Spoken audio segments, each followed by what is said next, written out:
And there was war in heaven. Part 1. The following historical scenario is a revolutionary one which, we acknowledge, contradicts traditional historical thought in many ways. We only ask the reader to carefully weigh the information and make their own determination as to its accuracy and historical reliability. The reader must be the one to decide how to fit the following information into their own frame of reference. Many researchers have written of the possibility that life on this planet began with ancient astronauts from other stars or other galaxies who colonized this planet untold thousands of years ago. However, there is another possibility which has not received the attention which it deserves, possibly because of the vain belief held by many modern scientists that they are the be-all and end-all of technological understanding whereas human civilizations on this planet is concerned. Therefore, some of these believe themselves to be the first and only civilization on this planet to have developed sophisticated sciences, or to have landed manned craft on the Moon, Mars, and regions beyond. Many scientists will dismiss the notion that ancient civilizations could have developed aerospace travel capable of propelling them towards the stars. But, are their presuppositions justified? Theologically speaking, it is only logical that a divine initiator of all things would choose to plant the seed of life at one particular point in the universe, and from there carefully nurture and observe that life reproduce from this central point of Genesis, in essence working out the plan in that particular part of the universe before allowing that life to spread too far out into other regions of the cosmos. Since man possesses free agency, the success or failure of the plan would to some extent be up to them. In spite of various theories which have been presented, there is no solid evidence that man evolved from apes, which in turn supposedly evolved from small mammals, which supposedly gained their sophisticated computer-like, programmed genetic makeup from almost invisible sea urchins. Actually, a recent poll, 1990s, revealed that only 9% of the population of the United States atheistically rejects the possibility of a creator who established all things and guides the universe in its evolutionary course. These same 9% happen to include many of the very same inner elite who manipulate the mass media to their own ends and lie about the true facts and figures. For years they have been telling us that most people reject the creation science's view of history. In this way they try to manipulate public opinion, and to a great degree they have succeeded. All anthropological evidence and discoveries of the so-called remains of alleged ape men have been dubious at best. For confirmation of this, refer to the writings of Jack T. Chick on evolution, which can be obtained from Chick Publications. P.O. Box 662. Chino, California 91719. The indications seem to suggest that instead of evolving from a lower life form, the complex human form instead evolved from a more perfect form over the millennia. There are in fact many indications that some ancient human societies were as advanced scientifically as our own and, in some cases, even more so. As King Solomon once said, "There's no new thing under the sun." Most have heard the legend of the ancient antediluvian society known as Atlantis, who were said to have stumbled onto the secret of manipulating the electromagnetic fields of the earth via crystal-based technologies, and as a result of their warlike nature they misused these underlying natural forces and brought destruction upon themselves in the process, combined with the divine judgment of God. As a result of this, according to certain sources, they loosed electromagnetic fallout in different areas, such as the Bermuda Triangle for instance, which is still causing havoc and destruction thousands of years later.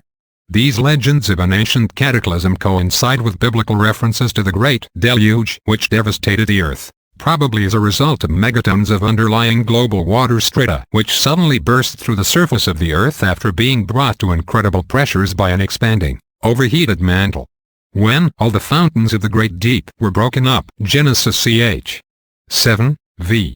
11, and the subterranean aquastratum were emptied, it is not too difficult to imagine how this could have resulted in the collapse of whole continents into the unsupported chambers below, nearly obliterating any sign that such a civilization had ever existed. But evidence for this lost antediluvian civilization does exist. Halley's Bible Handbook, c. pages 77-79, presents some very interesting archaeological discoveries, made during excavations of ancient cities in the Middle East. An actual layer of mud, evidently deposited by the flood, has been found in 3 separate places, which is 12 miles from the traditional site of the Garden of Eden; at Phera, traditional home of Noah, 60 miles further upriver; and at Kish, a suburb of Babylon, 100 miles still further upriver; and, possibly, also a 4th place, Nineveh, 300 miles still further up the river.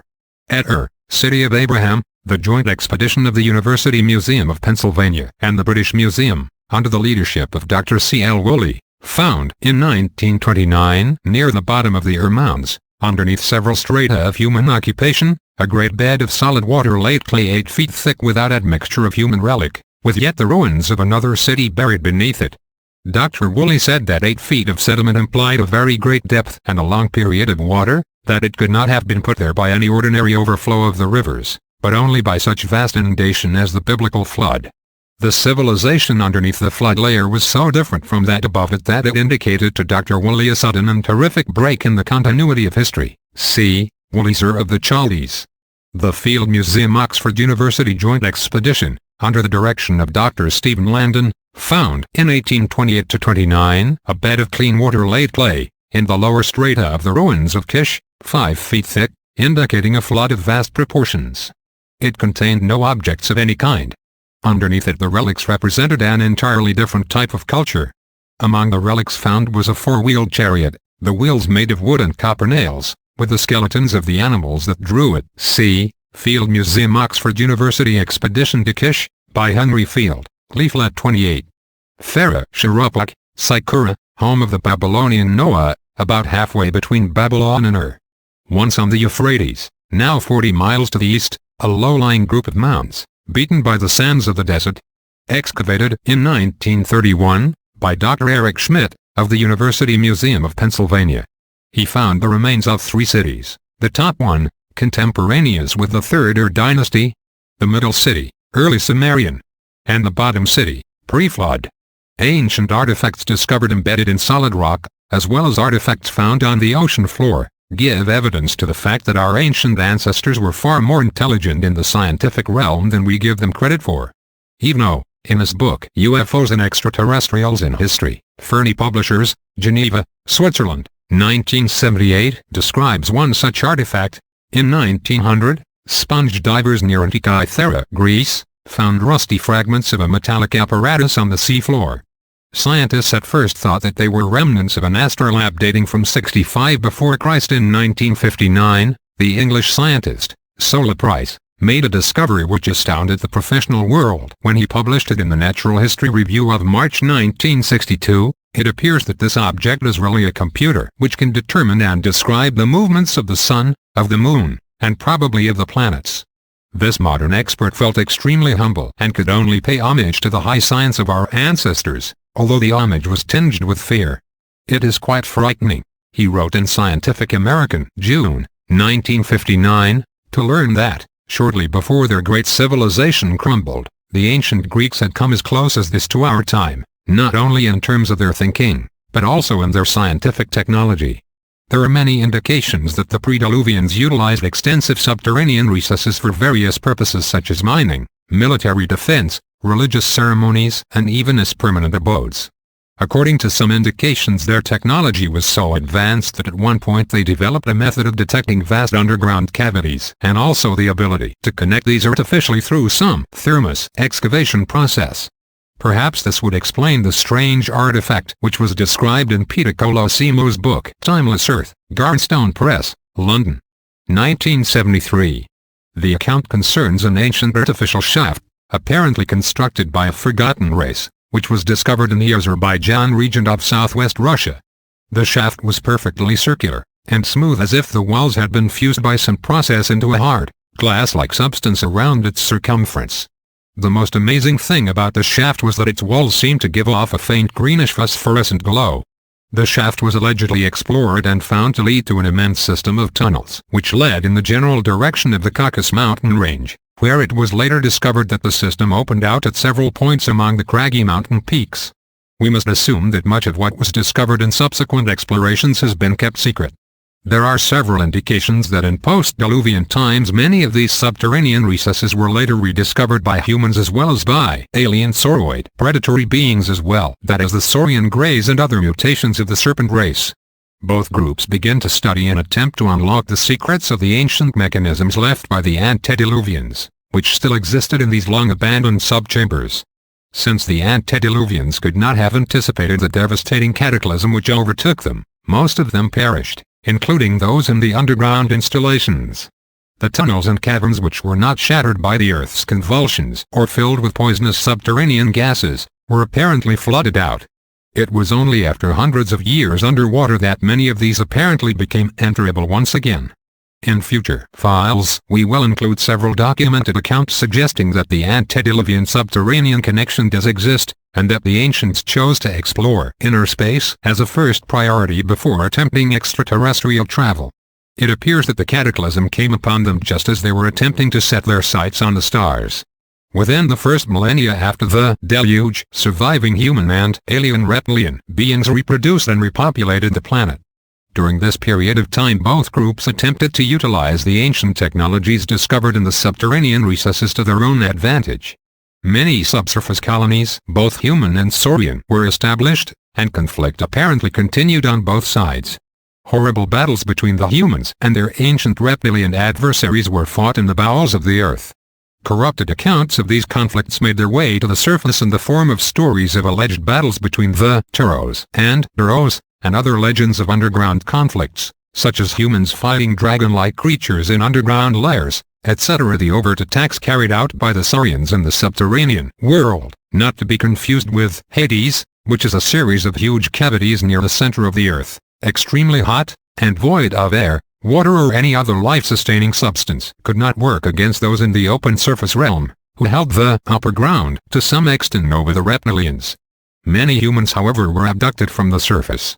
The majority of the alien reptilian attacks against the surface world were of necessity of a much more subtle nature, and involved occult manipulation of certain individuals or secret societies. Those humans who came under the occult spell of the serpent race became known as the ancient serpent cults. We should remember that although the Saurian Greys, etc., have often appeared to pass themselves off as benevolent beings, no doubt a type of propaganda or psychological bait to trap the unsuspecting, there is much evidence that these reptilian creatures, despite their psychological manipulations orchestrated to get people to worship, submit or surrender themselves to their control, are actually imperialist-minded predators. In keeping with their soulless and deceitful nature, we must assume that the statements which follow, to the effect that this is their planet and therefore they are the masters of it, is just one more example of their manifold forms of deception and propaganda. Since these creatures have no soul and no conscience, it is second nature for them to use extreme depths of deceit in order to spread their influence and control. It is to them the logical thing to do. Therefore the act of making treaties with humans who are oblivious to the true nature of the reptilians, for the sole purpose of causing them to let down their guard in order to gain a foothold in human society, is second nature to them. The following statement appeared in a letter from Thomas C. to researcher Jason Bishop. Thomas was a former Dulles-based security officer who became aware of the satanic abuses and deception by which human workers in the facility were being kept in subjection to the alien entities which controlled the extreme lower depths of the complex. These entities allegedly consist of numerous reptilian branches or mutations, including the Saurian Greys Nagas or the reptoid sauroids, sometimes referred to as the lizard men, the chameleons, which those in the know claim are actually not much different than the aliens depicted in the movie the Dracos or Mothman, which are apparently pterodactyl-like hominoid creatures with bat-like wings, as were described in John A. Keel's book The Mothman Prophecies. These, and possibly other reptilian mutations, allegedly control the nethermost cavernous depths below the so-called joint bases near Dulles, New Mexico and the Nevada test site. In this letter, dated September 1990, and which also contains editorial comments of our own, Thomas C. wrote, "The aliens want the magnetic power that surges on /in/ through Earth. They want the strength and the power of magnets. We ignore the magnetic power that could be our salvation on our fuel-starved planet. But the aliens recognize that power is more valuable than any other thing on the globe. They intend to harvest that power, and have been harvesting it for centuries. But recently, the humans have noticed the power in the natural magnetism. We have started using it. The aliens noticed it too. Soon there will be a war for the needed commodity. There was a treaty made, long time ago. We use alternative power. A new treaty was vital. What other commodity could we offer? They chose humans, animals for new experiments. The general public never knew about the plan. The more magnetism we use, the more humans, animals and land they claim. Note, History seems to bear out that human abductions were taking place long before the existence of any of the dubious treaties. Branton.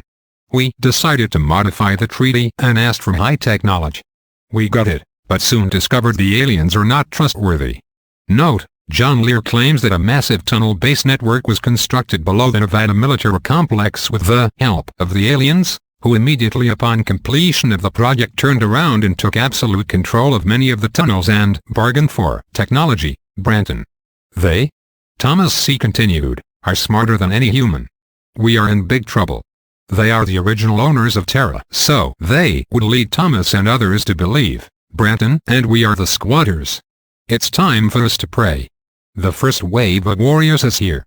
T.C. Actually, according to divine revelation which the serpent race understandably claims is not reliable, the Adamic race, or humankind were the original owners or guardians of planet Earth, and it was the beast, or the serpent, which usurped much of this dominion through cunning and deceit. Of course, man himself is partly to blame for this. The events of Calvary, however, enabled the Creator to buy back with his own blood the title deed, so to speak, for this planet which mankind had squandered to the draconian powers of darkness. Now man has the opportunity, if he so chooses, to take part in the cosmic reclamation of this planet back from the claws of the beast and back into the hands of redeemed humanity. The events at Calvary was in essence the D-Day, opening the way to the eventual overthrow of all draconian rulers and the re-establishment of this planet under the direct control of Jesus. The planet will eventually come under the full authority of the King of Kings. However, the time period between now and then, as well as the number of souls who might perish in the ensuing conflict, may be determined to a large degree by the action or inaction of mankind as a whole. Mankind possesses his free will, and therefore God cannot and will not force salvation upon them against their will. We must apprehend it for ourselves. D-Day spelled eventual defeat for the Axis powers of Italy, Germany and Japan during World War II. Yet there were several more months of warfare which followed, during which period many brave men died. The stakes in the present war between the Adamics, God, his angels, and mankind, and the Draconians, Satan, his demonic followers, and the serpent race, are as high as they can be, the eternal fate of billions of human souls upon, within and beyond this planet. As we have said in earlier writings, there are several areas around the world, and especially in the United States, where actual physical conflicts between the humans and Saurians are taking place. We've referred earlier to the accounts or traditions stating that the ancient city of Agartha beneath Central Asia was at one time a battleground between human and Saurian races. And we also briefly mentioned the Dulce Wars, which allegedly broke out in the subterranean mega-complex beneath northwestern New Mexico, and which we will cover in far greater detail later on. Another area of conflict is in the regions of southern Nevada and southern California. Recently one researcher, Kansas, approached by the family of a United States intelligence worker who had disappeared.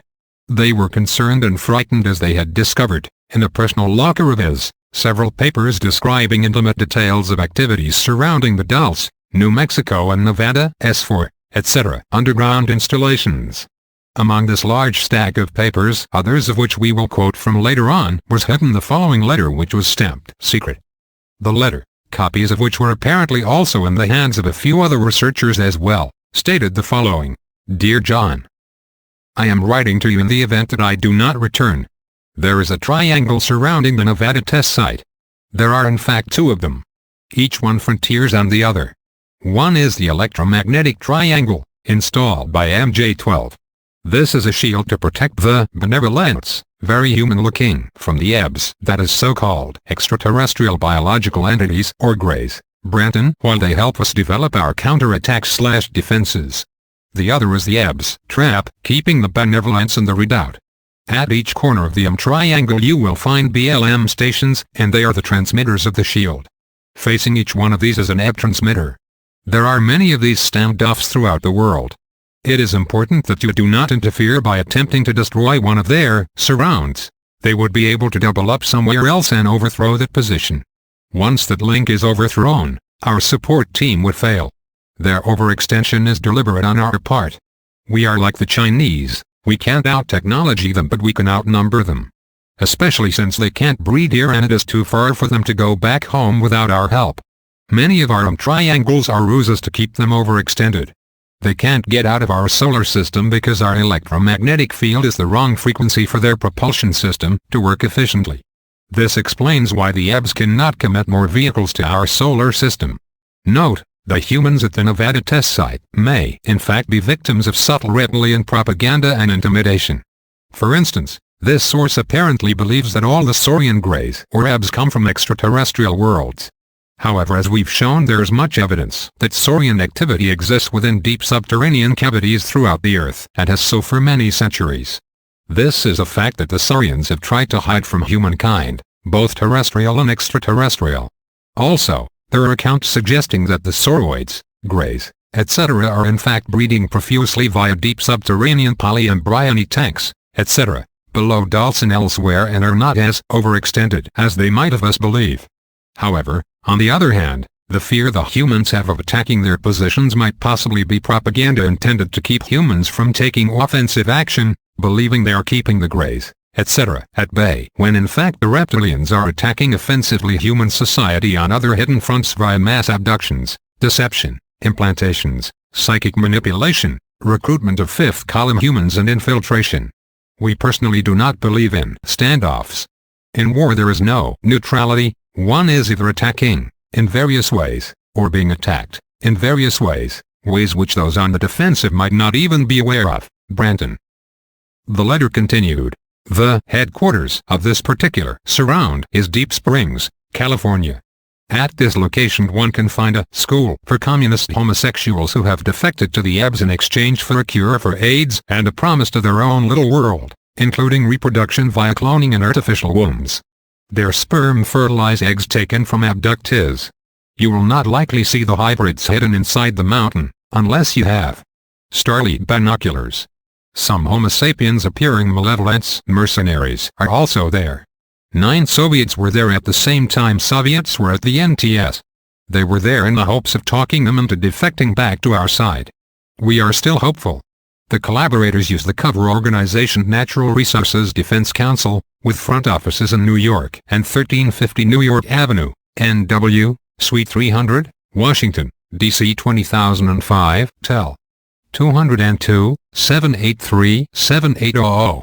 It is headed by Tom Cochran, staffed by Kevin Priestley Unruh, John Brune Unruh, Holly Eisler on San Diego, Gary Reisling University Pasadena, Holly Nelson New York, Mary Manning LV Sun, Ed Vogel LVR, and many others I can reveal later. One will also find that each corner of their triangle is at the base of a mountain. At each location you will find several entrances to underground systems. Do not attempt to enter, unless you wish to become liquid protein.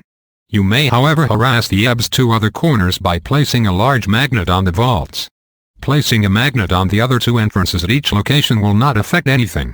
This temporarily interrupts their communications with Deep Springs until a collaborator team comes out to see what is going on. If you place a large magnet on this entrance, it is a large computer near the surface, you can hear it, it will affect an immediate interruption. So, you can take it off in a short time, 1 hour, and take it with you. They will still have to come and reset the system. If you plant magnets, camouflaged like rocks, around these entrances, the EBs won't come out and the sellouts won't be able to find them. The EBs are also allergic to high concentrations of sugar. You will find that at 2 locations I have poured sugar around their exits. Always wear magnets near these locations. They interrupt the EB's sense of direction due to an internal compass much like those found in migrating birds, similar to our loss of balance when our eardrum is affected. Please wait until I have returned. If you have an airplane, I would like to take aerial photos, we can photograph them together. Our Alliance crest, symbolic of the shield, and our sign/mark/graffiti is enclosed. Do not reveal them or else everybody will use them and you won't know the real from the pseudos. You do not know me, I do not know you. This is not for public dissemination. Zealots may disrupt the balance before VEB Day. Part 2. Another researcher by the name, that is pseudonym, of Jason Bishop has revealed that John, to whom the letter was addressed, is none other than John Lear, who himself claims many connections with people in the know. According to the letter, both the Nevada test site and Deep Springs are areas of conflict between the United States government / alien blonde groups who are at war with the Saurian Greys reptilians. Jason Bishop also released some other information he received by way of John Lear, from this individual whose letter we just quoted. According to Lear, the author of the letter was actually a security officer at the test site who had called into the Billy Goodman talk show, Veg Radio, Las Vegas, Nevada, on a few occasions. This person used the codename, Yellowfruit, which he claimed was actually the codename of a top-secret group that worked at the site, with which he was involved. If also sent Lear a copy of the Benevolent Teachings. The Benevolents are allegedly working at the test site with MJ-12 and are blonde Aryan-like people. It is not certain whether these aliens were the Nordic Exterran Pleiadians, the Aryan Terran Antarcticans, the blonde Subterran Telosians. As all three groups have apparently been confused with each other and all posses aerial discs, although in reality they are somewhat distinct from each other. The benevolent teachings, not limited to the below, were identified as follows: discouraged, non-preparatory sports activities that cannot be used in non-sporting life, motocross, auto racing, skateboarding, roller skating, football, baseball, hockey. Also discouraged, processed sugar, recreational carbohydrates, recreational fluids, white bread. Encouraged, non-ceremonial lessons of the major religions and preparatory sports activities that can be used in non-sporting life, swimming, running, hiking, martial arts, survival arts. Teach your children. Forbidden, alcohol, illegal drugs, nicotine, recreational drugs, unjustifiable homicide. Must, avoid weakness. Evil grows in weakness. Execute evil prisoners in order to help other prisoners. Editor's note: one personal suggestion would be to place all unreformable death row prisoners together for life, without possibility of parole, in large though sealed single-entrance extreme security closely monitored deep underground chambers with others of their own kind and gender. Provide minimum life provisions and possibly even pipe an evangelical Christian or related broadcasting into certain parts of the prison and hope at least that the hell that these people make for each other will motivate some of them to seek for a better existence in the afterlife. Our own input, Branton. Must, quarantine contagious disease, AIDS, victims humanely. Show strength. Stop illegal drugs. Stop destruction of environment. Stop pollution. Use nuclear power. Study, Bill of Rights, biology, computers, economics, geography, history, Latin, mathematics, philosophy, survival skills, United States of America's Declaration of Independence, United States of America's Constitution, vocational skills. Yellowfruit also provided coordinates for the electromagnetic triangles he referred to in his letter. These include N37, 22, 30, E117, 58-0. N38, 21-0, E115, 35-0.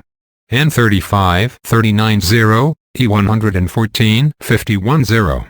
Also, Yucca Lake, N37-0, 30, E116, 70. From what we can gather from the letter quoted earlier, there are many areas of conflict or standoff between the humans and Saurians around the world.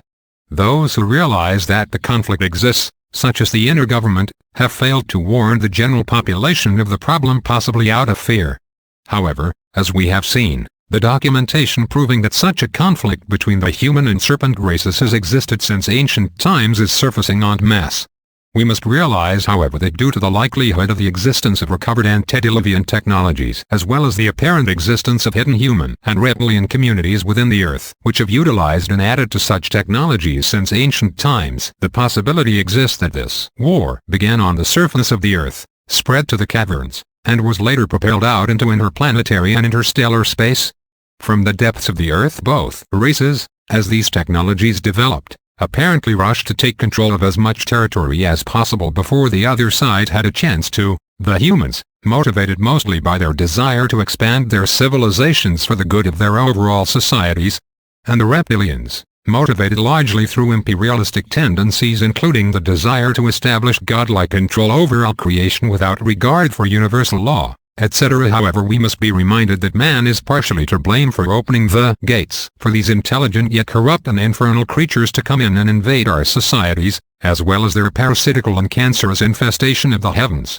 Perhaps the war in heaven between Michael and the dragon, or the old serpent, referred to in Revelation chapter 12, ties in with this scenario as well. Utilizing the ancient technologies and adding upon them through a multiplication process, It is uncertain just which race was first able to land itself upon other planetary bodies, the humans or the reptilians. But there are indications that they both may have done so at least a few thousand years ago, give or take 1,000. According to John Lear's intelligence sources, the United States astronauts have even been warned of the dangers of space exploration by human UFO occupants who have allegedly monitored and even accompanied many of the space shots, like a big brother teaching a smaller brother how to ride a bike. UFOs have also allegedly followed the United States space flights, such as the Apollo shots and the shuttle flights. The Apollo shots were allegedly followed from Earth by UFOs, suggesting that an ancient Terran society, which already went through the space race phase perhaps hundreds or thousands of years ago, was concerned with our own feeble efforts to move out into space. As we will see later on in this file, the possibility that an ancient Terran race developed space travel long before us is one which may be backed up by actual evidence. When we realize that the United States itself became the major world power in only 200 years, and had essentially gone from the horse and buggy to interplanetary travel in less than 100 years, then how much colonization and exploration, or in some cases exploitation, of space, or even interspecial wars, might have resulted in extraterrestrial realms over a period of 2,000 or 3,000 years by human and saurian beings whose sciences were increasing at a synchronous rate? George H. Leonard, in his book Somebody Else is on the Moon, 1967, quotes Morris K. Jessup, the ufologist who died under mysterious circumstances, who asked the question, who has beaten us to the moon by hundreds or even thousands of years? Leonard, based on research gathered by himself and ex-NASA employees, confirms the suspicions of certain researchers to the effect that NASA is aware of the fact that an alien race, Greys, etc., and the human race has for centuries been fighting for possession of the moon, that mining equipment had been seen, as well as many other evidences of lunar activity. Leonard says, more than one race occupies the moon. Culture, traits and technology seen in different parts of the moon vary considerably. It appears from the body of reliable data that one or more of the non-human races regards us with disdain and values human life cheaply. Races capable of moving between star systems and existing on the moon must be capable of wiping us out at will. It is probably this, understandably, which panics the military. Mr. Leonard, during one of his interviews with an ex-NASA employee whom he refers to as Dr. Sam Whitcomb, a pseudonym to protect his real identity, learned the following disturbing facts. And Sam Whitcomb read my manuscript in draft and then sat staring into the black night. When he spoke, it was in a hushed voice. I'd never heard him like that before. They brought scientists together from many countries in the spring of 1975. The meeting was in England. They wanted to talk on the quiet about extraterrestrials and what they're up to. A lot of people at the top are scared. A cold spot formed in the small of my back. Sam turned to me. They invited a physicist from Colorado, a man named Joachim Kuttner, who'd worked on the moon program and knows what's up there. He could tell them about it firsthand. About the frenetic building and digging going on, the spraying of craters and carving up of crater rims and ridges. I don't know exactly what they talked about. But you can bet they know it's not Earth people's moon anymore if it ever was. It belongs to them. As we've said, at least one of the races on the moon is human. If this is so, then we might ask ourselves, where on earth did these people come from, and how did they get to the moon before we did? It is certainly a reasonable question. The Paiute Indians of Death Valley, California, tell an interesting story concerning a race of seafaring people who arrived in the area in large rowing ships, perhaps thousands of years ago, when Death Valley was part of an inland sea connected to the ocean. Ogamake, a Navajo Indian who related the account in his article Tribal Memories of the Flying Saucers, which appeared in the September 1949 issue of Fate magazine, related the words of an aged Paiute who revealed an incredible story. These ancient people, the Havamasuvs, allegedly discovered huge caverns within the heart of the Panamint mountain range. Note, this was confirmed by Burke Lee in his book Death Valley Men, 1932, based on the testimony of 3 people who claimed to have stumbled into the now deserted underground city.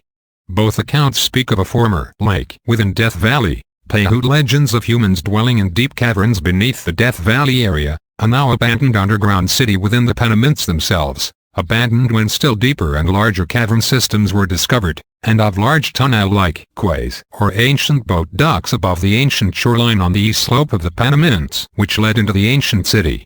From here these ancient Grecian-like people carried on trade with other parts of the world via their large rowing vessels. From our own research, we can only conclude that the Havmasuvs were either ancient Greek explorers who were known to utilize large sailing rowing vessels, or perhaps ancient Mayas, who were also known to possess large rowing ships or canoes as well. The editors of Fate magazine introduced the story with the following words. Fate presents two new sauce stories in this issue. The first is a startling account of an aviation editor's encounter with Tutisks 2 weeks after he had photographed four and was frustrated in every attempt to get the photo into the big dailies and thus prove the flying saucers were real at the height of the scare. And the second is a tribal secret of the Paiute Indians given to Fate magazine out of appreciation for Fate's Navajo story in the spring 1948 issue, which helped relieve their hardship in the ensuing winter. Your editor wonders about these stories, and presents them as a possible solution of the nature and origin of the famous discs. We must state here that even though Fate magazine readers should be commended for their charitable deed to the Navajos, the orientation of Fate magazine itself nevertheless espouses subtle forms of occultism and witchcraft, including the seeking of contact with the psychic or supernatural realm outside of divine protection. Therefore, this is not an attempt to justify the false views of this magazine, which were similar to the occult beliefs of its editor and founder Raymond A. Palmer, but merely a mentioning of Fate magazine as a source reference only. The editorial continues. Both these stories arrived on our desk on the same day. They corroborate each other. We say that investigation will prove both to be true. We admit, however, that we believe it will be as impossible to prove the Havmasuv story as it has been to produce a captive disc. Your editor, however, has been a friend of the American Indian for many years, and he has rarely known an Indian to lie. He is convinced of the sincerity of the story we present in this issue, and that it has not been distorted. What does it mean? What, really, are the Havmasuvs? Here, then, is the article as it appeared in 1949, Tribal Memories of the Flying Saucers by Ogamake. The author of this story is a Navajo Indian. He tells us this tribal secret of the Paiutes in appreciation for the story of the Navajo, which appeared in the spring 1948 issue of Fate magazine. Most of you who read this are probably white men of the blood only a century or two out of Europe. You speak in your papers of the flying saucers or mystery ships as something new, and strangely typical of the 20th century. How could you but think otherwise? Yet if you had red skin, and were of a blood which had been born and bred of the land for untold thousands of years, you would know this is not true. You would know that your ancestors living in these mountains and upon these prairies for numberless generations, had seen these ships before, and had passed down the story and the legends which are the unwritten history of your people. You do not believe. Well, after all, why should you? But knowing your scornful unbelief, the storytellers of my people have closed their lips in bitterness against the outward flow of this knowledge. Yet, I have said to the storytellers this, now that the ships are being seen again, is it wise that we, the elder race, keep our knowledge to ourselves? Thus for me, an American Indian, some of the sages among my people have talked, and if you care to, I shall permit you to sit down with us and listen. Let us say that it is dusk in that strange place which you, the white man, calls Death Valley. I have passed tobacco to the aged chief of the Paiutes, who sits across a tiny fire from me and sprinkles cornmeal upon the flames. The old chief looked like a wrinkled mummy as he sat there puffing upon his pipe. Yet his eyes were not those of the unseeing, but eyes which seemed to look back on long trails of time. His people had held the Inyo, Panamint and Death Valleys for untold centuries before the coming of the white man. Now we sat in the valley which white man named for death, but which the Paiute calls Twamesha, the Flaming Land. Here before me as I faced eastward, the funerals mountains forming Death Valley's eastern wall were wrapped in purple-blue blankets about their feet while their faces were painted in scarlet. Behind me, the Panamints rose like a mile-high wall, dark against the sinking sun. The old Paiute smoked my tobacco for a long time before he reverently blew the smoke to the four directions. Finally he spoke. You ask me if we heard of the great silver airships in the days before white man brought his wagon trains into the land? Single quote. Yes, grandfather, I come seeking knowledge. Among all tribes of my people, grandfather is the term of greatest respect which one man can pay to another. We, the Paiute nation, have known of these ships for untold generations. We also believe that we know something of the people who fly them. They are called the Havmasuvs. Who are the Havmasuvs? They are a people of the Panamints, and they are as ancient as Twamesha itself. He smiled a little at my confusion. You do not understand. Of course not. You are not a Paiute. Then listen closely and I will lead you back along the trail of the dim past. When the world was young, and this valley which is now dry, parched desert, was a lush, hidden harbor of a blue water sea which stretched from halfway up those mountains to the Gulf of California. It is said that the Havamasuvs came here in huge rowing ships. They found great caverns in the Panamints, and in them they built one of their cities. At that time California was the island which the Indians of that state told the Spanish it was, and which they marked so on their maps. Living in their hidden city, the Havamasuvs ruled the sea with their fast-rowing ships, trading with faraway peoples and bringing strange goods to the great quays said still to exist in the caverns. Then as untold centuries rolled past, the climate began to change. The water in the lake went down until there was no longer a way to the sea. First the way was broken only by the southern mountains, over the tops of which goods could be carried. But as time went by, the water continued to shrink, until the day came when only a dry crust was all that remained of the great blue lake. Then the desert came, and the fire god began to walk across Tomesha, the flaming land. When the Havamasuvs could no longer use their great rowing ships, they began to think of other means to reach the world beyond. I suppose that is how it happened. We know that they began to use flying canoes. At first they were not large, these silvery ships with wings. They moved with a slight whirring sound, and a dipping movement, like an eagle. The passing centuries brought other changes. Tribe after tribe swept across the land, fighting to possess it for a while and passing like the storm of sand. In their mountain city still in the caverns, the Havamasuvs dwelt in peace, far removed from the conflict. Sometimes they were seen in the distance, in their flying ships or riding on the snowy white animals which took them from ledge to ledge up the cliff. We have never seen these strange animals at any other place. To these people the passing centuries brought only larger and larger ships, moving always more silently. Have you ever seen a Havamasuv? No, but we have many stories of them. There are reasons why one does not become too curious. Reasons? Single quote why yes. These strange people have weapons. One is a small tube which stuns one with a prickly feeling like a rain of cactus needles. One cannot move for hours, and during this time the mysterious ones vanish up the cliffs. The other weapon is deadly. It is a long, silvery tube. When this is pointed at you, death follows immediately. But tell me about these people. What do they look like and how do they dress? They are a beautiful people. Their skin is a golden tint, and a headband holds back their long dark hair. They dress always in a white fine-spun garment which wraps around them and is draped upon one shoulder.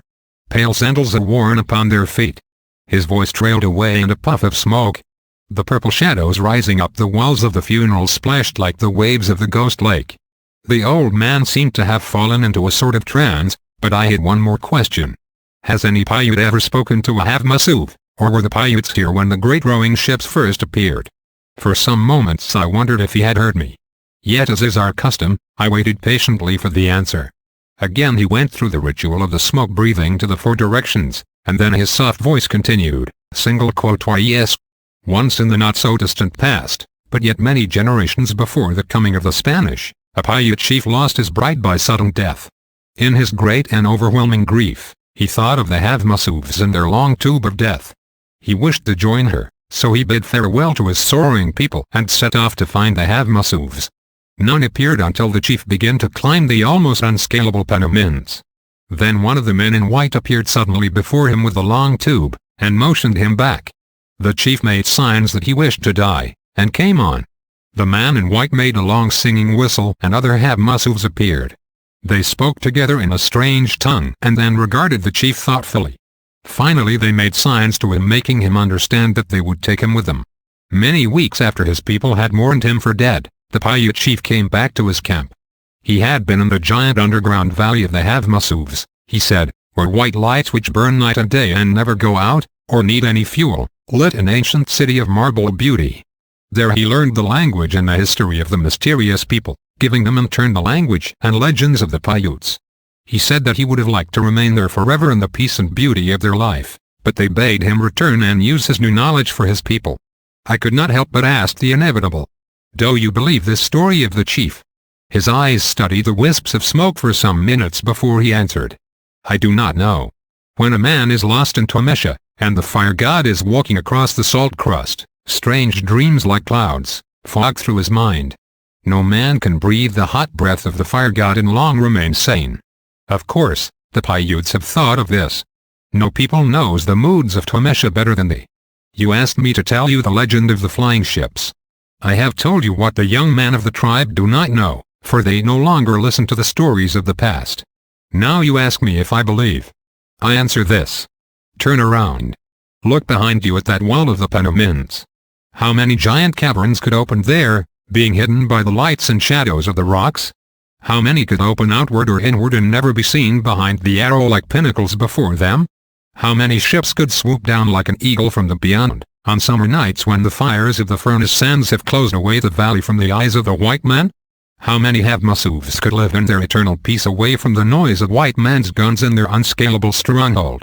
This has always been a land of mystery. Nothing can change that. Not even white man with his flying engines, for should they come too close to the wall of the Panamints a sharp wind like the flying arrow can shear off a wing. Tomesha hides its secrets well even in winter, but no man can pry into them when the fire god draws the hot veil of his breath across the passes. I must still answer your question with my mind in doubt, for we speak of a weird land. White man does not yet know it as well as the Paiutes, and we have ever held it in awe. It is still the forbidden Tomesha, land of the flaming earth. The story of the Havmasuvs just given seems to be a major piece of the overall UFO subsurface puzzle. Indeed, it is a major confirmation of the theory which has been growing in acceptance in recent times that an extraterrestrial subterranean connection exists.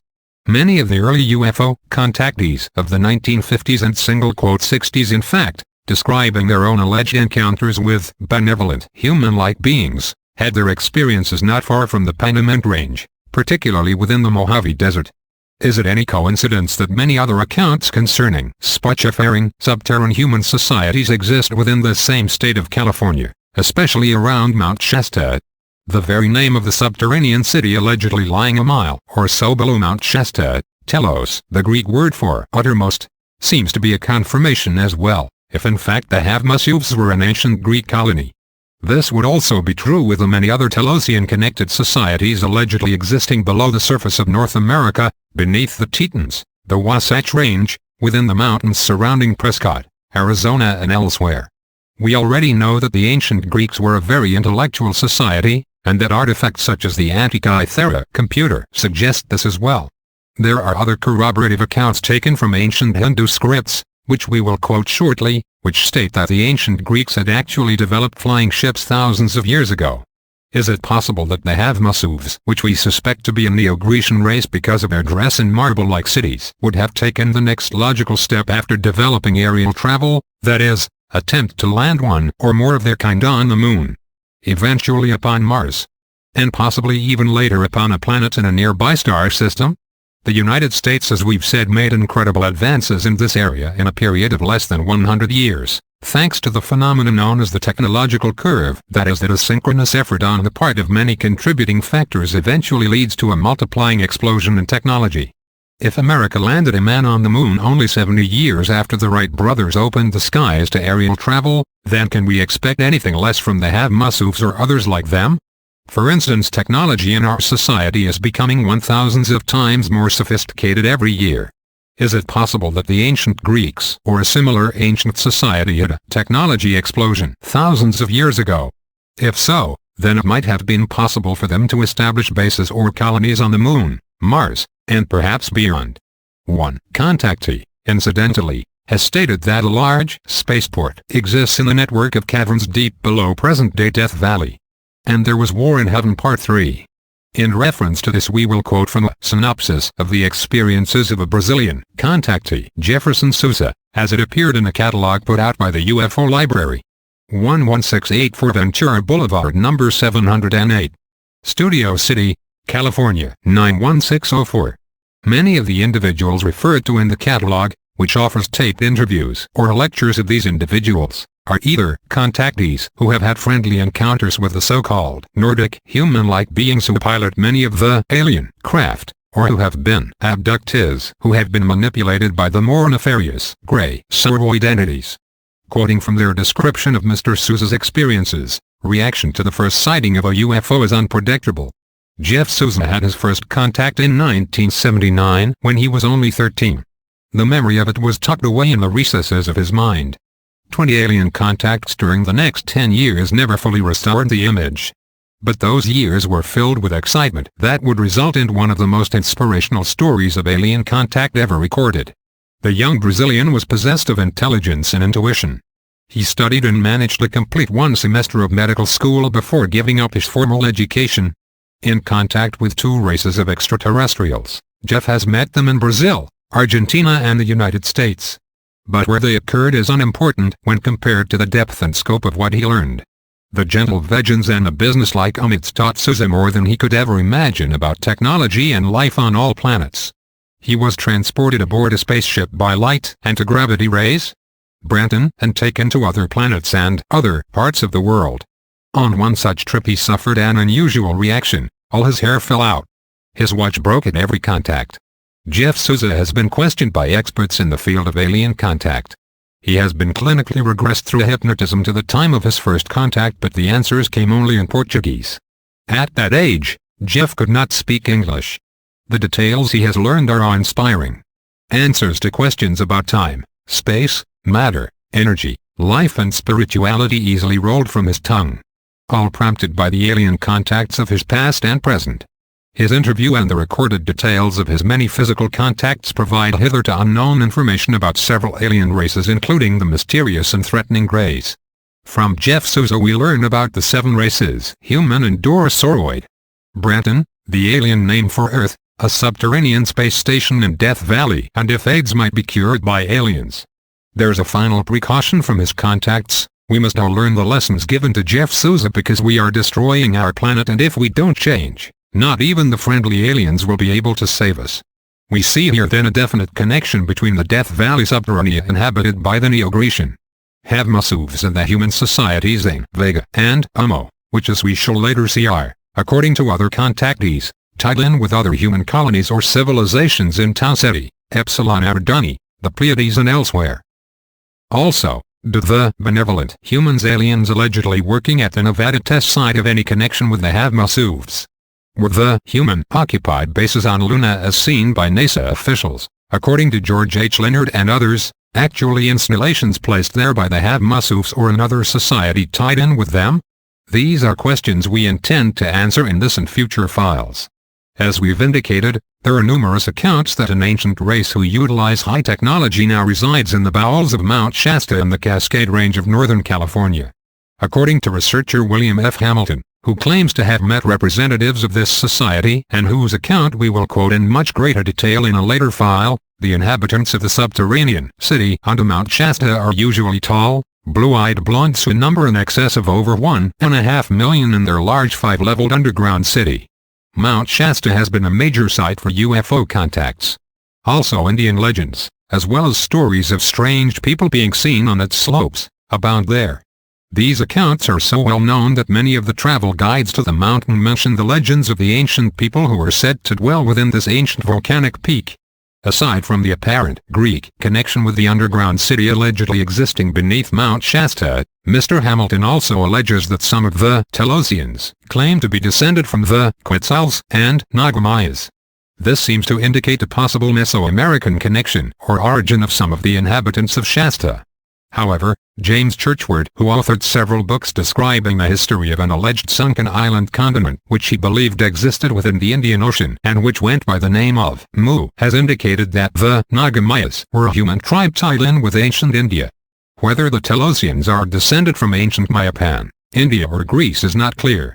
It is possible that many ancient empires, such as was suggested by the Havmasuv account, flowed into each other and traded and interacted with each other to some extent.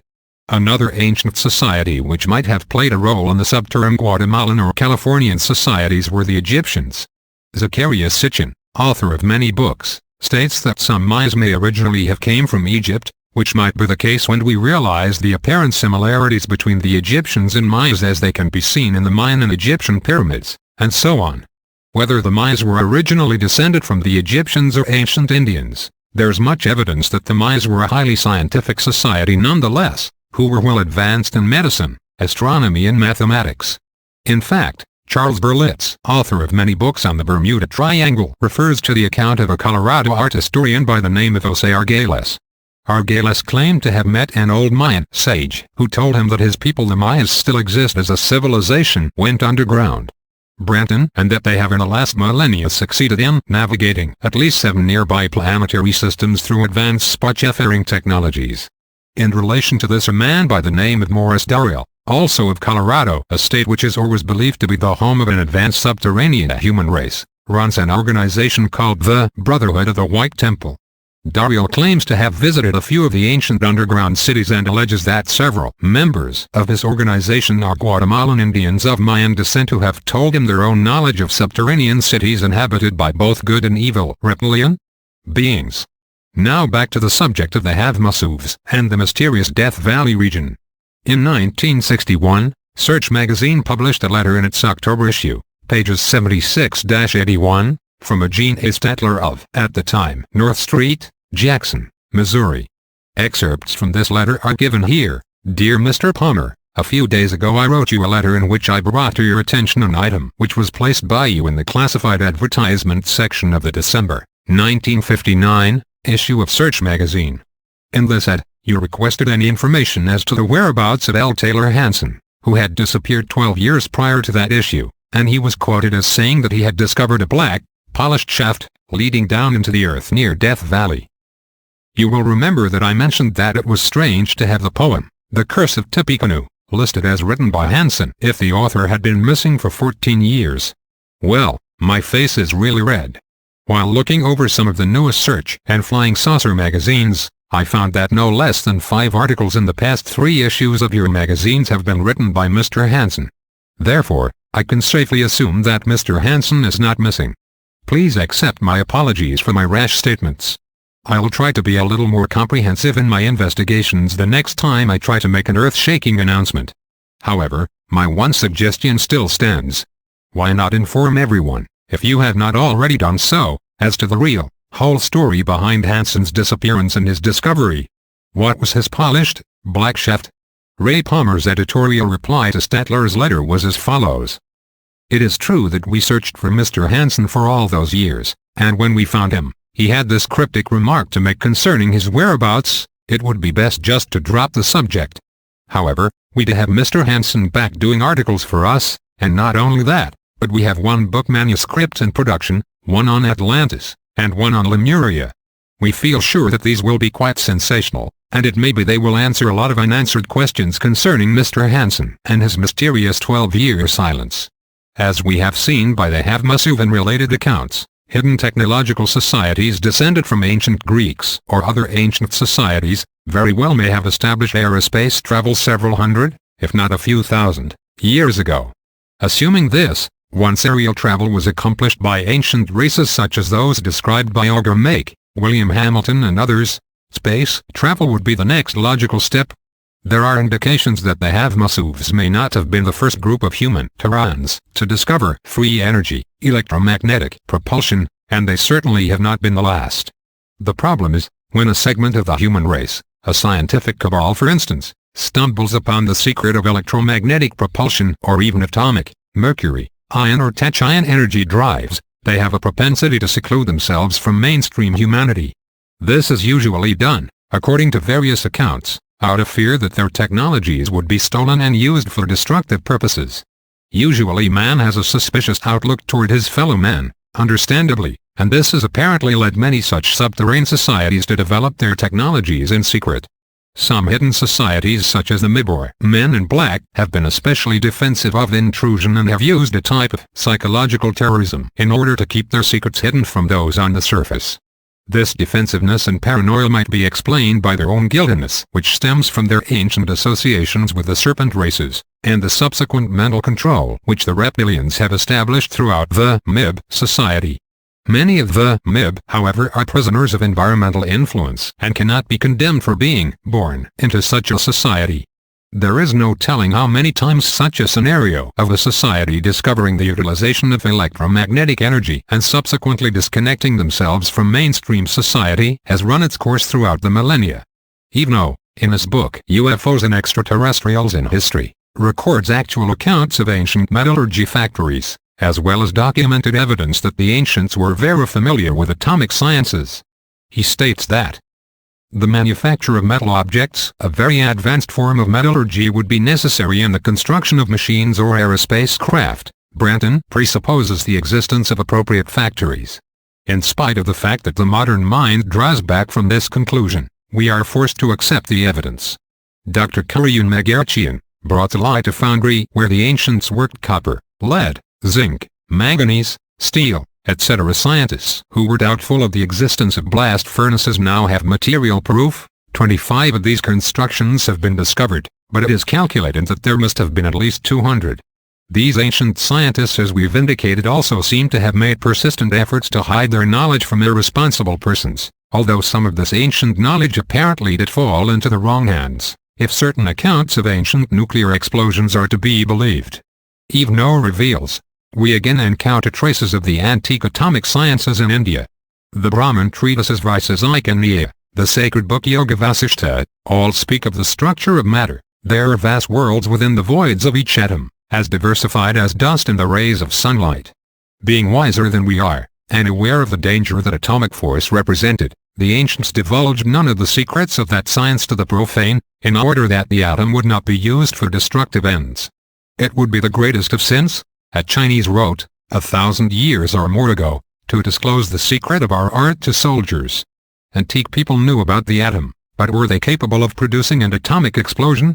Scientists spent a long time wondering about this question until the discovery of the Dronaparva, a Hindu text which recounts the explosion of an atomic bomb, a flaring projectile with the brilliance of a flame without smoke, was launched. A great darkness suddenly obscured the skies. Clouds thundered in the uppermost air, releasing a downpour of blood. Burned by the heat of this arm, the world appeared shaken by fever.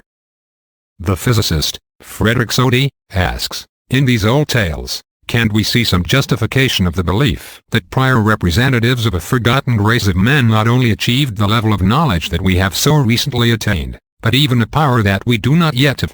Indeed, traces of artificial radioactivity have been detected in various parts of the world in the course of diggings into antique sites.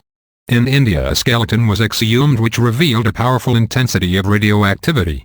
This would tend to confirm the theory of atomic explosions in prehistory. Mr. No concludes. Daniel Cohen, in his book The Ancient Visitors, 1976, also relates an account taken from an ancient text concerning what might have been aerial craft developed by an old race. A number of ancient epics from India contain descriptions of fiery flying chariots. There are lines like this one, Bhima flew with his Vimana on an enormous ray which was brilliant as the sun and made a noise like the thunder of a storm.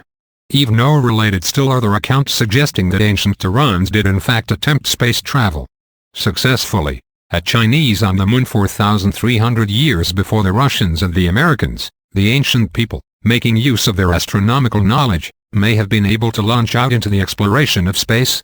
The way was long, and as if enveloped in darkness, explains Chu Yan, a Chinese poet of the 3rd century before Christ. Chinese tradition narrates the extraordinary adventure of Hu Yi, an engineer of the Emperor Yao, who decided, 4,300 years ago, to go to the moon with a celestial bird. In the course of the flight, the bird indicated to the traveler the exact movements of the rising, the apogee, and the setting of the sun. Hu Yi thereafter explained that he sailed up the current of luminous air. Could this current have been the exhaust of a rocket? Single quotation no longer perceived the rotary movement of the sun, the narrator points out. Effectively, contemporary astronauts have noted that, in space, it was not possible to discern the diurnal passage of the sun. And what did the Chinese engineer observe on the moon? He saw an horizon which appeared frozen. To protect himself from the glacial air, he built the Palace of the Great Cold. His wife, Cheng Go, left to join him on the satellite, which she described as a luminous sphere, brilliant as glass, of an enormous size, and very cold. If one such flight to the moon was successful, then we must assume that many others followed. Actually, Evenou quotes another ancient legend from China which suggests that at one point a great space race to explore and colonize nearby planets was a reality, and that as a result of a perverted race of troglodytes the world was thrown into a dark ages which led to an almost complete loss of contact and communication between the other planetary colonists and the ancient world. Quoting from the legend, the Maotzi were a perverted race which had taken refuge in the caverns. It is said that their descendants still live in the outlying areas of Canton. Then, under the influence of Chu Yao, They stirred up trouble throughout the world, and it became written with highwaymen. The Lord Chantai, a king of the so-called divine dynasty, saw that the people had lost every vestige of virtue. And so he ordered Chang and Li to cut all communication between heaven and earth. From that time on there was no more going up nor coming down. In connection to the above, it may not be any coincidence that John A. Keel states on p. 93-94 of his book The Muthman Prophecies, 1975, the following concerning certain UFO witnesses. In some cases, ancient lettering like Greek or Chinese appears on the object. The effect is the same. Months, even years, later the same percipient may again see the same numbers or letters on an object. From the ancient text, the Brihat Kata, we read how the ancient inhabitants of India were aware of the flying craft which had been developed by certain Greeks who were very possessive of their scientific and mechanical knowledge. In the ancient account we read, Padmavat explains that Queen Vasavadota wishes to fly in a chariot to visit the other parts of earth. Vasantak, the master of entertainment, broke into a laugh and told her, the women servants of the king have exactly that same desire. I have told them to suspend a swing between two high poles and to use this to go to and fro in the air. And if the queen wishes these aerial voyages, then she must content herself in the same fashion. Everybody started to laugh, but Rumanavdat cut in. That is quite enough joking, he said. No, let us look at the facts. We are talking in the void. Young Gandharayam interrupted. That is a problem for the artisans. Rumanavdat convoked the carpenters and gave them strict injunction to build a flying machine at once.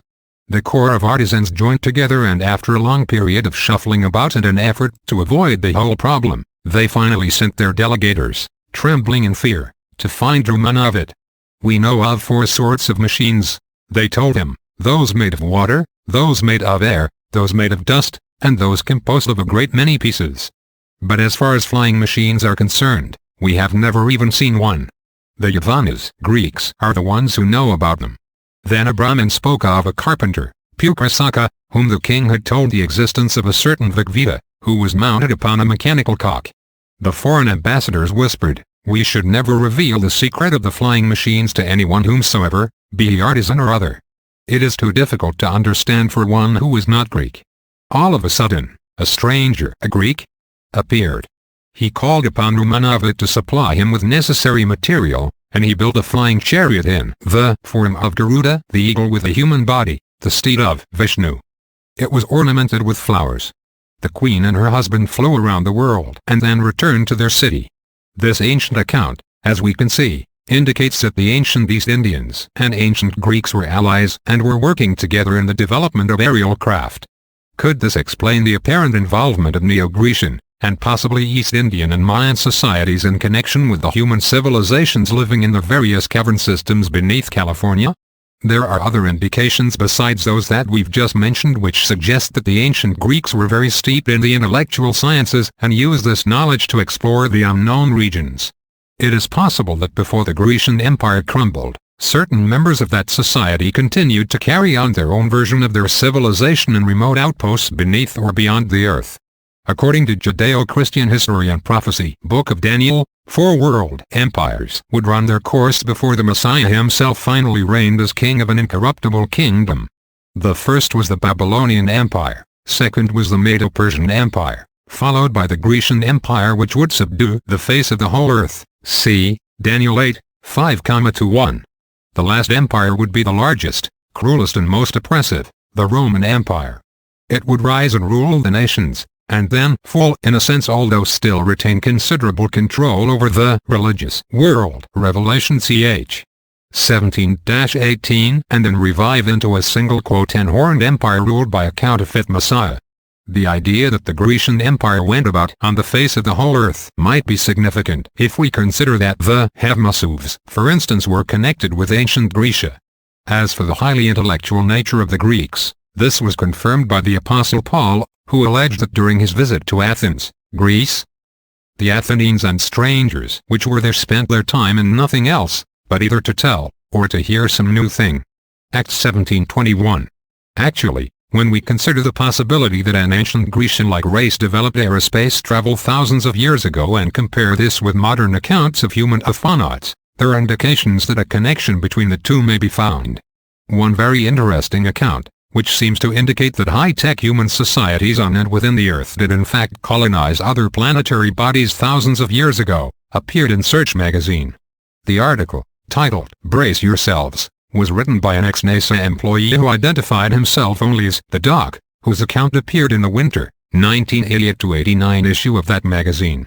This ex-NASA employee related at the beginning of the article two very remarkable things that he'd heard while working at NASA. One of them included the discovery that the Sun's surface was not a region of continuous thermonuclear explosions as has commonly been believed. Instead, scientists had found that it appeared to be a tremendous electromagnetic sphere, which in turn generated the electromagnetic fields of the planets. In other words, it seemed to be more of a gigantic electrical light than a gigantic thermonuclear reactor. This meant that the heat experienced from the solar orb on the planet's surfaces is not so much determined by their proximity to the Sun, but more by the amount and type of atmosphere with which the solar rays interact to produce friction and heat. In simple terms, the Sun is not hot in the sense that most believe, but the solar flares and explosions taking place on the surface of the Sun are more consistent with tremendous electrical arcs than with nuclear explosions. The other revelation he received from other NASA employees was that the United States Navy has for several years been making regular reconnaissance observation trips to monitor alien bubble cities on the ocean floor. Some years afterwards, while practicing homeopathic medicine in Phoenix, Arizona in 1984, the Doc met a young man who had come into his office to pick up some UFO photos he had loaned to a different doctor on the previous visit.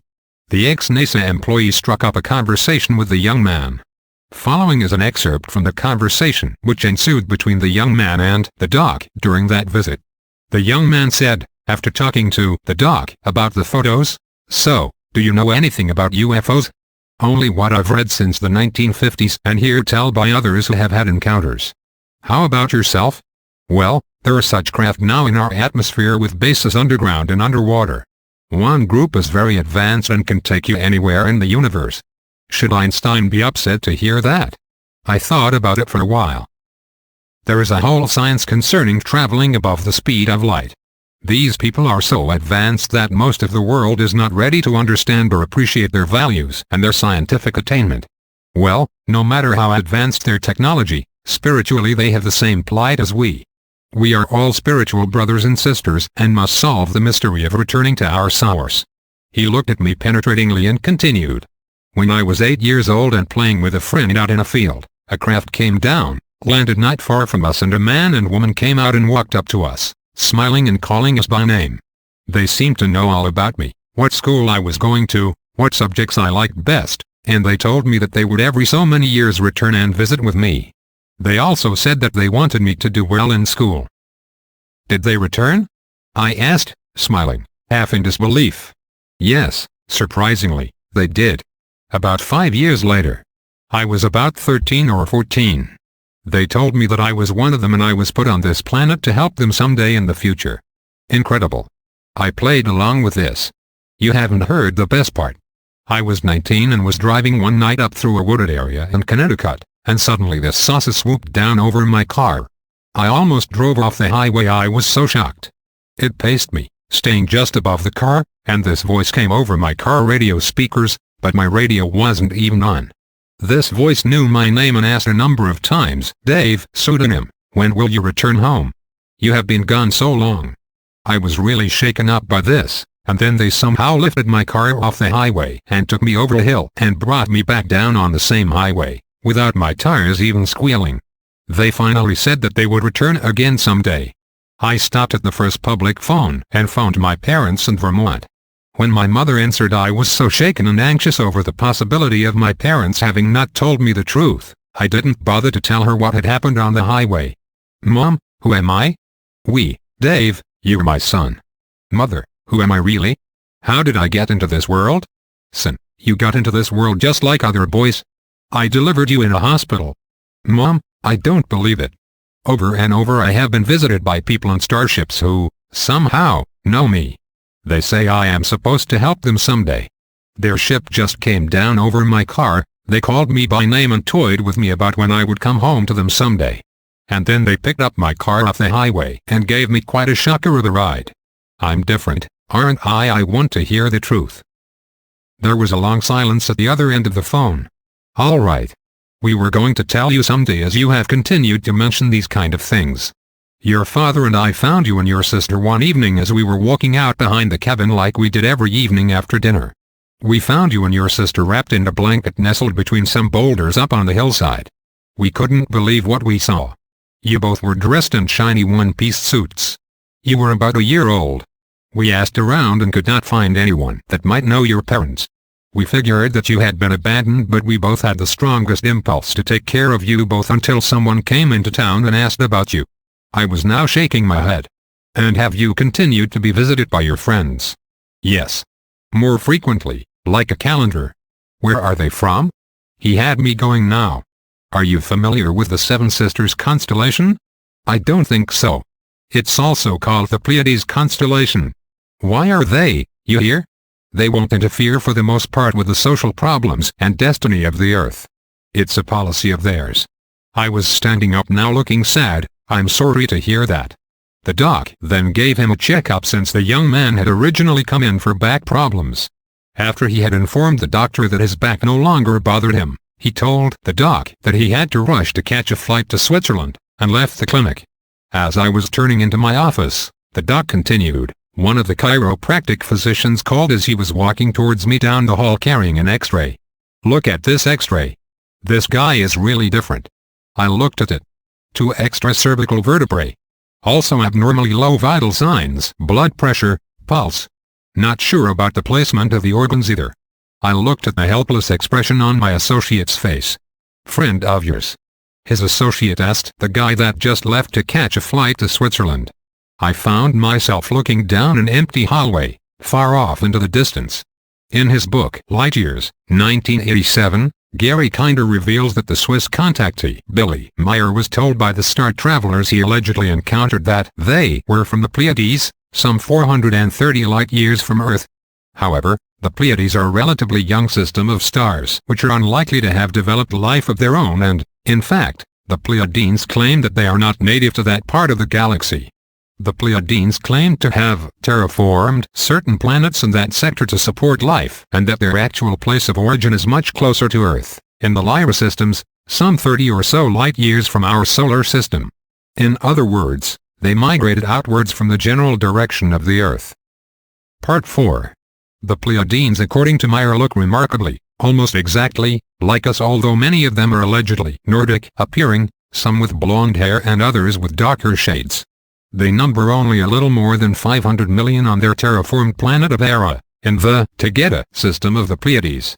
This suggests that they have probably been living on that planet for a relatively short period of time as compared with the inhabitants of the Earth, who number over 7 billion.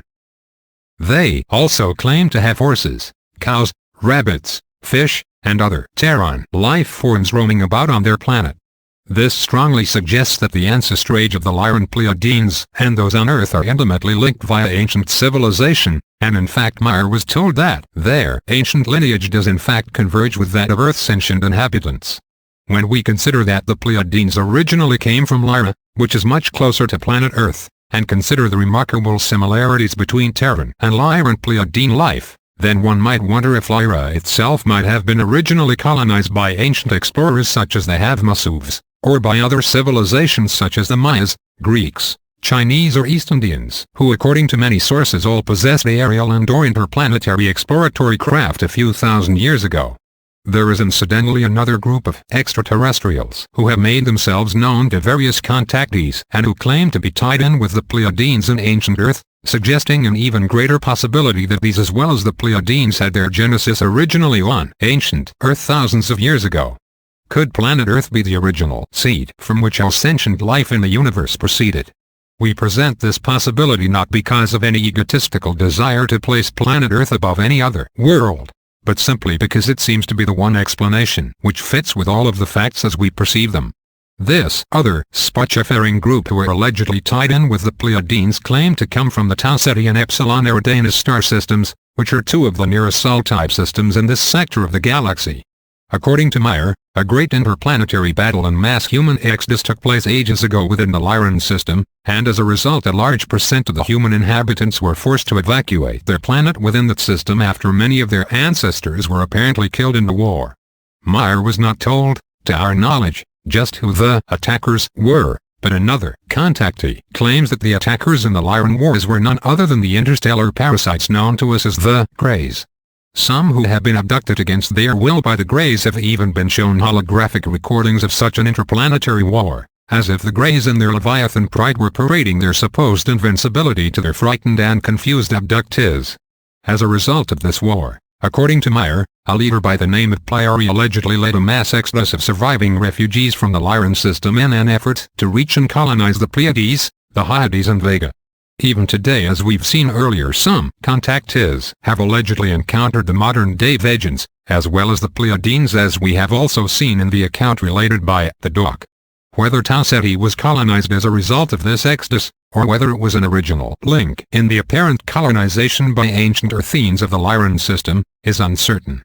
It is interesting, however, that, when viewed from Earth, the constellations of Taurus, Pleiades, Cetus, and Eridanus are adjacent to each other and in the same sector of the sky.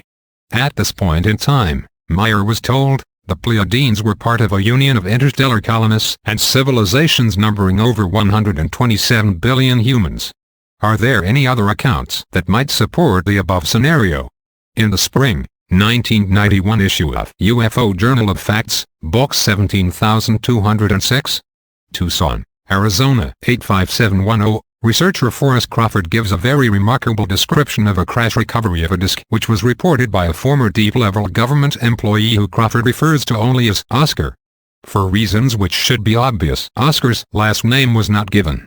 His story, as quoted by Crawford, is as follows. The eggs had their typical lack of firmness and the sausage tasted more like greasy rope than pork links. The order to mobilize saved me from this breakfast experiment. We proceeded down 6 flights of stairs below the Contra Pac submarine base in San Diego to shoot the tubes. After placing a few pieces of jewelry in a container, I climbed into the cylinder to travel the tunnels to an unknown assignment. I wondered what was so important to upgrade our pay from E3 to E6 before we left, and besides that, we could not even finish breakfast. As I am told of our departure, a familiar uneasy feeling comes over me. When you push down on the accelerator in your car, one can feel the tug of inertia sinking you into the seat. When you travel the tubes there is no feeling of motion, but you know when the door opens you will be in another place hundreds, even thousands of miles away. For some comfort I checked to see if the watch hidden in my pocket was still there. I quickly looked to see if it is still running. It seems to be working normally, so why no jewelry? Because of electrical charge built up perhaps? The soft clang of the door opening made me tense again. I did not even feel a stop. Peeking at the watch I noted only 30 minutes had passed. We must be in California, Nevada or Arizona, I thought. As I stepped from the windowless capsule I heard a military policeman murmur, "Turner's Rangers." Our reputation had preceded us. As I readorned my jewelry, the first surprise of this assignment was about to come. A high-ranking naval O.S. officer informs us that we will not be allowed above ground while in North Dakota. North Dakota. Several of us were led to a large hangar-like room that had been quickly set up to function as a laboratory. Resting on heavy jackstands in the middle of the room was a large disc-shaped craft. The chief scientist present was introduced as Professor Bear. As his briefing and some discussion proceeded, I rapidly developed rapport with this talented, open-minded and gentle man. The craft had crashed near Phoenix, Arizona and was moved to this North Dakota base. 2 dead alien bodies with fatal radiation exposure were found outside the craft. I reflected on my O.S. training for crash retrieval and remembered thinking, we will never get a chance to be involved in anything that exciting. Well, not only was I involved, I was the security team leader. This meant that when the craft was opened I would be the first one inside. After all, one does not send in a high-ranking officer or a chief scientist to possibly encounter an alien booby trap or extraterrestrial virus. Come to think of it, the prospects did not excite me either. As Professor Bear prepared his ultrasonic sound generators for opening the craft, my apprehension turned to intensity. After all, this was what my training was for. As the Bear tuned his equipment, the smooth solid metal surface of the craft began to ripple like when you throw a stone in the water.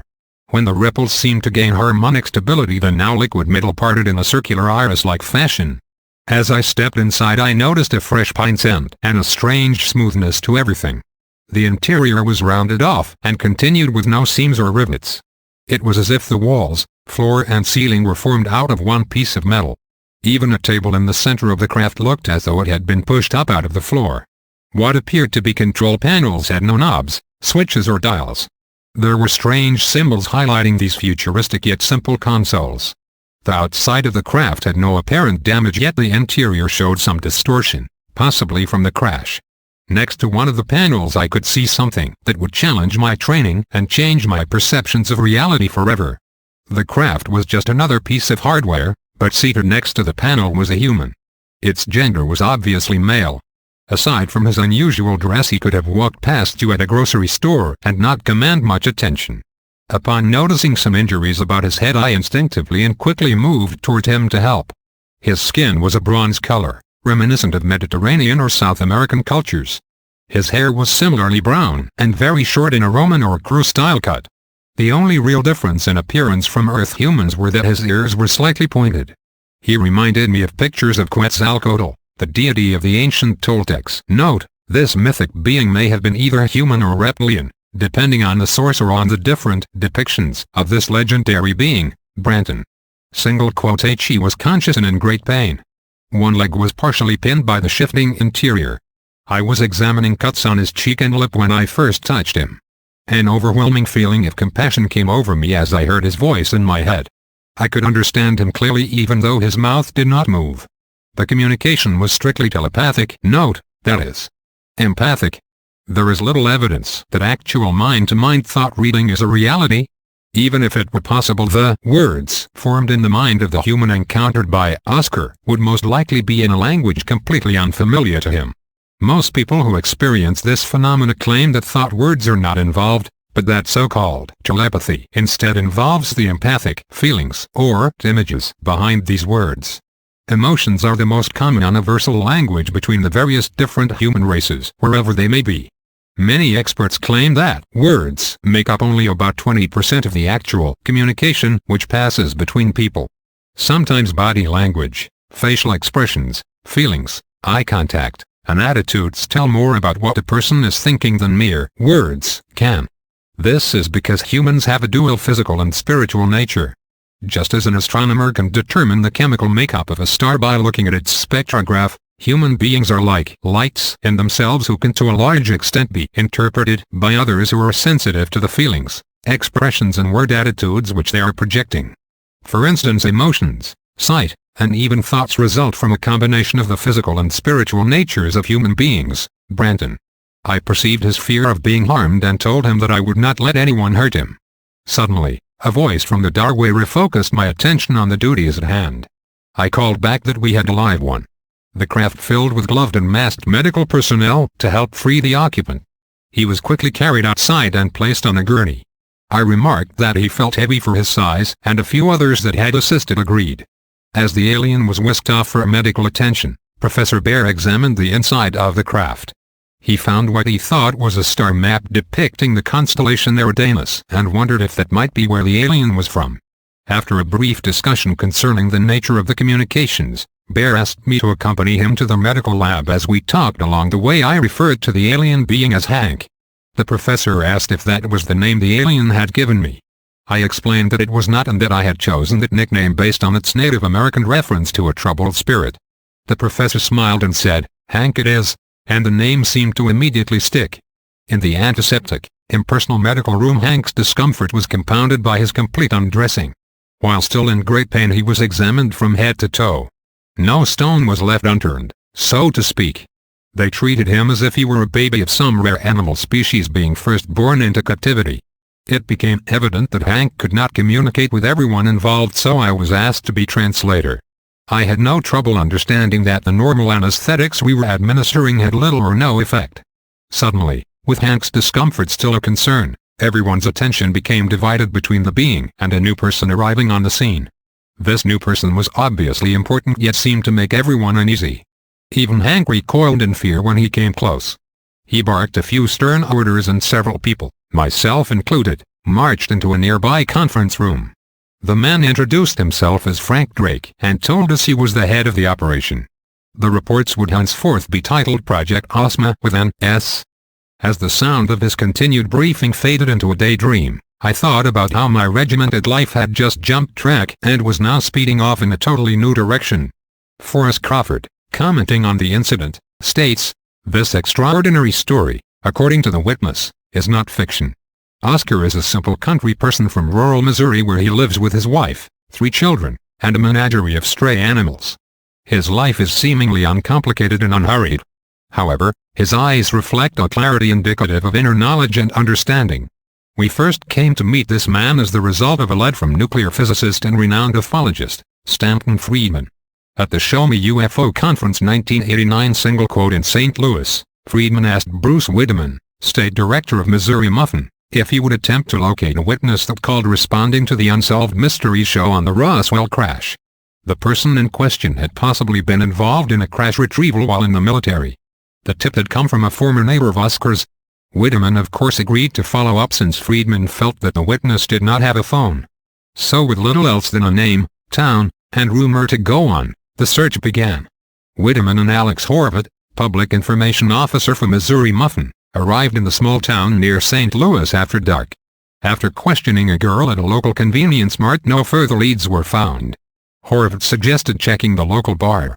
This produced a description of a front yard that might be that of the elusive witness. After driving up and down the lane several times, one yard seemed more appropriate than the others, so they hesitantly stopped. Stepping from the car into the country night proved harrowing enough as several large dogs snarled and barked from the surrounding darkness. Wideman was further unnerved when a large black dog began licking his hand as he knocked on the door.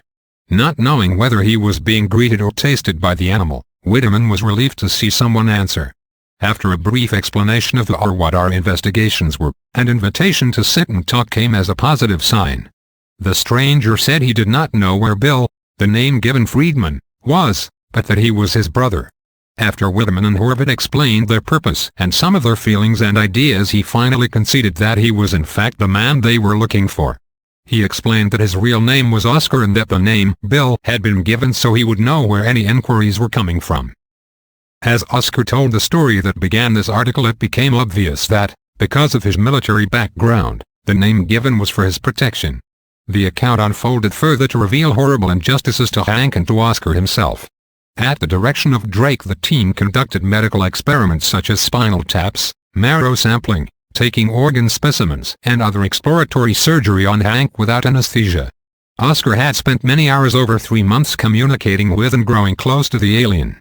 One day he stepped between Drake and Hank with his .45 cal pistol drawn and demanded an end to the torture. Drake withdrew, but the next morning Oscar had new orders to depart immediately for St. Albans Hospital in Radford, Virginia, where he was incarcerated for debriefing. He remained isolated for several months until the efforts of Lieutenant Charles Turner, Oscar's commanding officer, got him to move to a psychiatric ward. His family, who had now been out of touch with him for almost 3 months, was told that Oscar had suffered a head injury during a submarine accident. After spending time under psychiatric care, which would damage his military record, he was oddly enough given an honorable discharge. After having returned to civilian life, he and his father embarked on a hiking trip to North Dakota. They purposely entered the restricted area surrounding the base where Oscar had been stationed. Perimeter Patrol picked them up for removal from the area. While in their company, Oscar asked how Hank was doing. One of the guards confided that the alien had died several months earlier. The next trip out to the country included myself and David Rapp, a physicist with 13 years experience in the aerospace industry and also director of investigations for Missouri Muffin. Because of our backgrounds in science, the discussion focused on technical questions about Oscar's experiences. As for the alleged home of Hank's people, Crawford states, the pattern from the panel inside the ship was confirmed by Rapp to match stars of the constellation Eridanus as seen from Earth. It was later confirmed by Hank that the stars of origin of his people were Tau Ceti and Epsilon Eridani. In later sessions, Oscar discussed some reasons for the presence of the aliens. He said they do not like the situation with some of the small gray aliens, emphasis ours, Branton. He corrected us when we used the term gray and said that they're actually white. The Tau sessions feel that the abductions being carried out by some of the Greys are a great injustice to humanity. They are a parasitic race that has and is preying on human civilizations throughout the universe, Oscar relayed. He added that our government's involvement with the Greys is very dangerous and out of control. Oscar is adamant that the bug people, that is, Oscar's term for these creatures, Branton, are using human fluids for sustenance. They feed by immersing their arms in vats and rubbing the fluids on their bodies. He claims that they are also kidnapping children. Note, to our knowledge, Oscar had in no way at the time been in contact with John Lear, nor any other researcher who has alleged this exact same thing. Oscar's claim that these creatures are more whitish or albino in color would seem consistent with accounts concerning some branches of the serpent race. For instance, the Shaver Mystery magazine several years ago revealed an account of a group of explorers who were passing through a deep chasm canyon in a remote part of Mexico. As they descended deeper and the passage became darker, the party was attacked by small albino-like humanoids wielding laser-like weapons. Only one of the men survived to tell the horrifying story. Also, the reader may recall that in an earlier file we related an account which appeared in UFO magazine concerning a sighting of short, gray, like white, large-headed hominoids who were working with a large lizard-like sauroid in connection with a UFO sighting, cattle mutilation. Some Greys are allegedly biosynthetic constructs with foam-like internal makeups designed as containers for non-physical entities, the infernals, to operate in the physical dimension. This may account for some sightings of different Grey-like beings, especially some of those having opaque non-pupilled eyes instead of vertical slit-pupilled reptilian eyes. As Oscar alleges, not all Greys have been described as having the same coloring. Some have been described as plain gray, others blue-gray, gray-green, or grayish-white. One source suggests that the coloring has a direct connection with the amount of protein fluid which they have access to.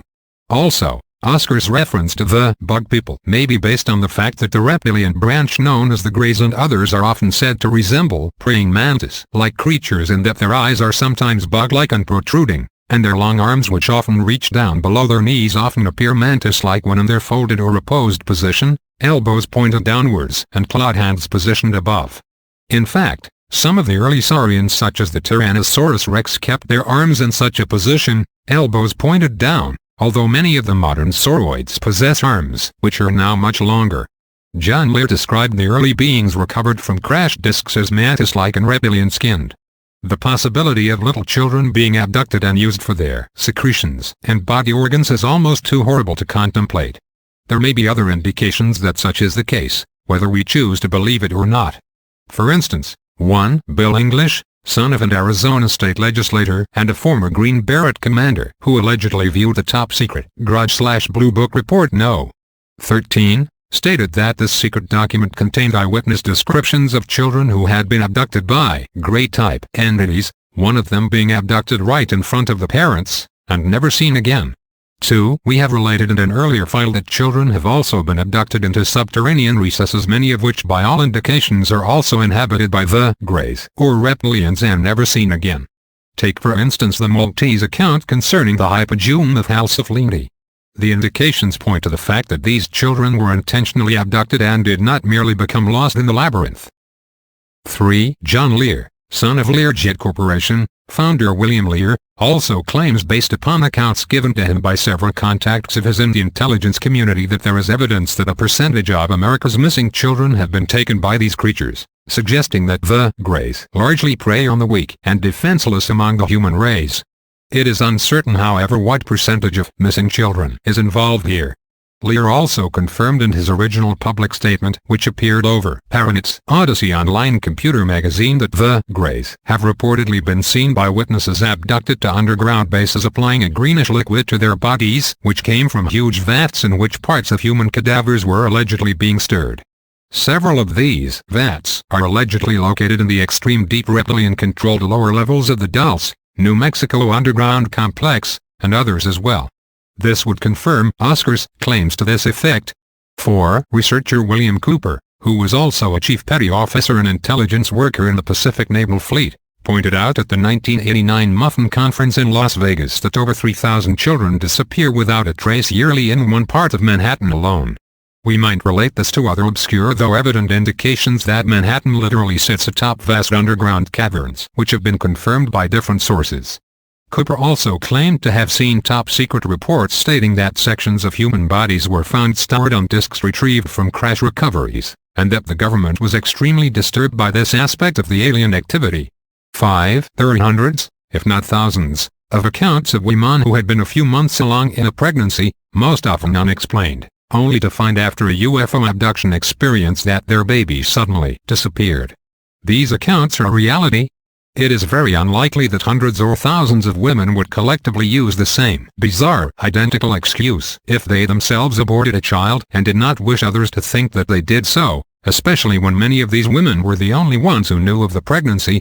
6. Although many of the children who are allegedly abducted and never seen again are of the homeless or unwanted type, street children of prostitutes, and so on, children who will not be missed as much as others, it also appears that thousands of children who belong to middle-class families are also being abducted, implanted and returned. Since the disappearance of these would cause far more waves than a child without a guardian, they are used instead for purposes of manipulation. It appears that these infernal creatures are extremely cunning and subtle, and they hide their tracks well. Branton. Forrest Crawford continues. Oscar, based on what Hank communicated to him, claims that they are also kidnapping children. The Tau sessions have been preyed upon by these aliens before, and they are working with other races and communities that were also victims. One such race, emphasis ours, Branton, that Oscar claims was run off their home planet by the Bug people, was what we now call the Nordics or Pleiadians. He claims, because of his ongoing contacts, he was made aware of the Billy Meyer case in Switzerland and swears that is a real contact. I find all these comments interesting, especially when you consider one investigative detail of this case. I have seen Oscar's house, his mother's house, his workshop and truck, and at no time were any books, magazines, transcripts or movies about any subject, let alone recent UFO material, found. Could he be an avid reader of the latest and most controversial UFO documents and just be hiding them when we come over? This is highly unlikely since, without a phone, our visits were always unannounced. Oscar wants people to know that if they are contacted by the Tau sessions, humans such as he described, to not be afraid because they are here to help. This attitude is reflected in correlations with a totally independent case involving a woman near Springfield, Illinois. Jill Walport relates an ongoing and very serious involvement with gray aliens. After Bud Hopkins spoke to her at length, the case was recommended to John Carpenter, State Section Director of Missouri Muffin, and then to myself. The intensity and detail of the case is reminiscent of Debbie Tomey's Kathy Davis experiences. In my first interview with Jill, she asked if anyone had ever been abducted/contacted by more than one race or group of aliens. I told her that it was reported with some frequency and asked her which other one she had seen with the Greys. She said it was a totally separate contact and that they did not like the Greys. When asked about their appearance, she reported that they were human, approximately about 5.5 feet in height, 180-200 pounds but not fat, tanned-looking skin with short haircuts that laid flat against their heads. I asked her to describe their eyes, ears, nose and mouth. She said all features were essentially normal except the nose was broad and flat and their eyes were brown. Oscar reported the weight of Hank to be 190 pounds and 5 feet 7 inches tall. He also noted the broad, flat nose. Jill informed me that the aliens told her they didn't like what some of the aliens were doing to her without her consent. They had come to help her learn how to overcome the deceptions of the Greys and to protect herself. They explained that she needed to psychically build a shield around herself, like a brick wall, when they came for her. This would help keep her from being deceived by their mind tricks. She tried it the next time the Greys came for her and it seemed to work. Note, mere willpower, in our opinion, will not always guarantee that one will escape the overlapping deceptions and psychic manipulations of the Serpent race or the Greys. Divine intervention is the only fail-safe way to ensure oneself from being entangled by their deceptions, which are often deep, complex, and extremely subtle. Branton, at this point the correlation counter in my mind was working overtime. Crawford continues, so I decided to go for gold and ask her if they told her where they were from. Believe it or not, she replied, Tau Si Tai, does that make any sense? Later I mentioned to Oscar that I was investigating a case that involved intense interaction with Greys and Tau sessions showing up to help. He asked where the case was from and I told him near Springfield, Illinois. He rattled off a very accurate description of Jill and said he was aware that she had been contacted. Horvitz showed several pictures of people from the archives of ufology, one of which was Drake. Oscar immediately picked Drake's photo from the stack, and one could see the anger come over his face at the sight of this man. Follow-up research by Horvitz produced an interesting set of circumstances. The crash in question happened in 1961. Some of you will remember that Drake headed the OSMA program, the predecessor to SETI. In 1961, Drake announced that OSMA, in its search for intelligent extraterrestrial radio signals, would first look to the stars Tau Ceti and Epsilon Eridani. And there was War in Heaven Part 5. During one interview with Oscar, Crawford became concerned about the logistics of a tunnel system stretching from California to North Dakota to Washington, D.C., etc., attempting to correlate this with their background in science. According to what Oscar revealed to Crawford and his research companion, it became evident that this was not feasible. With careful questioning, it was discovered, according to Oscar, that the tunnels went only a short distance and did not actually connect to the North Dakota base. The capsule shuttle was accelerated and then a time-space window was opened. The exit door of the time-space window simultaneously opened at the prescribed destination, where the capsule would appear in a tunnel and decelerate. Note: one must wonder why an entire half-hour was necessary for such an instantaneous transit, unless a tremendous speed was necessary to attain the subspace jump. There are accounts, as given by researcher William Hamilton and others, that some of the subterranean societies beneath America, the Telosians for instance, possess a tube shuttle system. From his description it appears, however, that the Telosians utilized actual vacuum tube shuttle tunnels, which stretch for hundreds if not thousands of miles. Perhaps the early shuttle systems constructed by ancient technically advanced societies were of this variety, and were replaced or upgraded with time-space windows later? Is it possible that the government's eventual alleged discovery of ancient tunnels leading to this particular subsurface colony of Telosians, which has been confirmed by Thomas C. and others, has led to a joint Telosian-American use of the ancient sub-shuttle systems? Or are the tunnels referred to by Oscar entirely the United States government constructions? Also, a similar network of shuttle vacuum tunnels is also said to converge below Dulce, New Mexico, according to many sources. These are allegedly used mostly by the Greys, and possibly by mind-controlled MIB groups who are working for them. Branton. The technology for the teleport tunnels described by Oscar Branton was supposedly a combination of our own knowledge, rooted in the Philadelphia experiment, and acquired alien technology. Oscar also talked about the geological location of time-space-dimension doors. These places allow an easy entry of extraterrestrial craft into our atmosphere. Two such large natural doorways were reported to be just northeast of Seattle, Washington, and south of the Apostle Islands in Lake Superior. An interesting possible correlation with the predicted natural time-space windows can be found in studying patterns on special energy maps. One such map is the Booger Gravity Anomaly Map.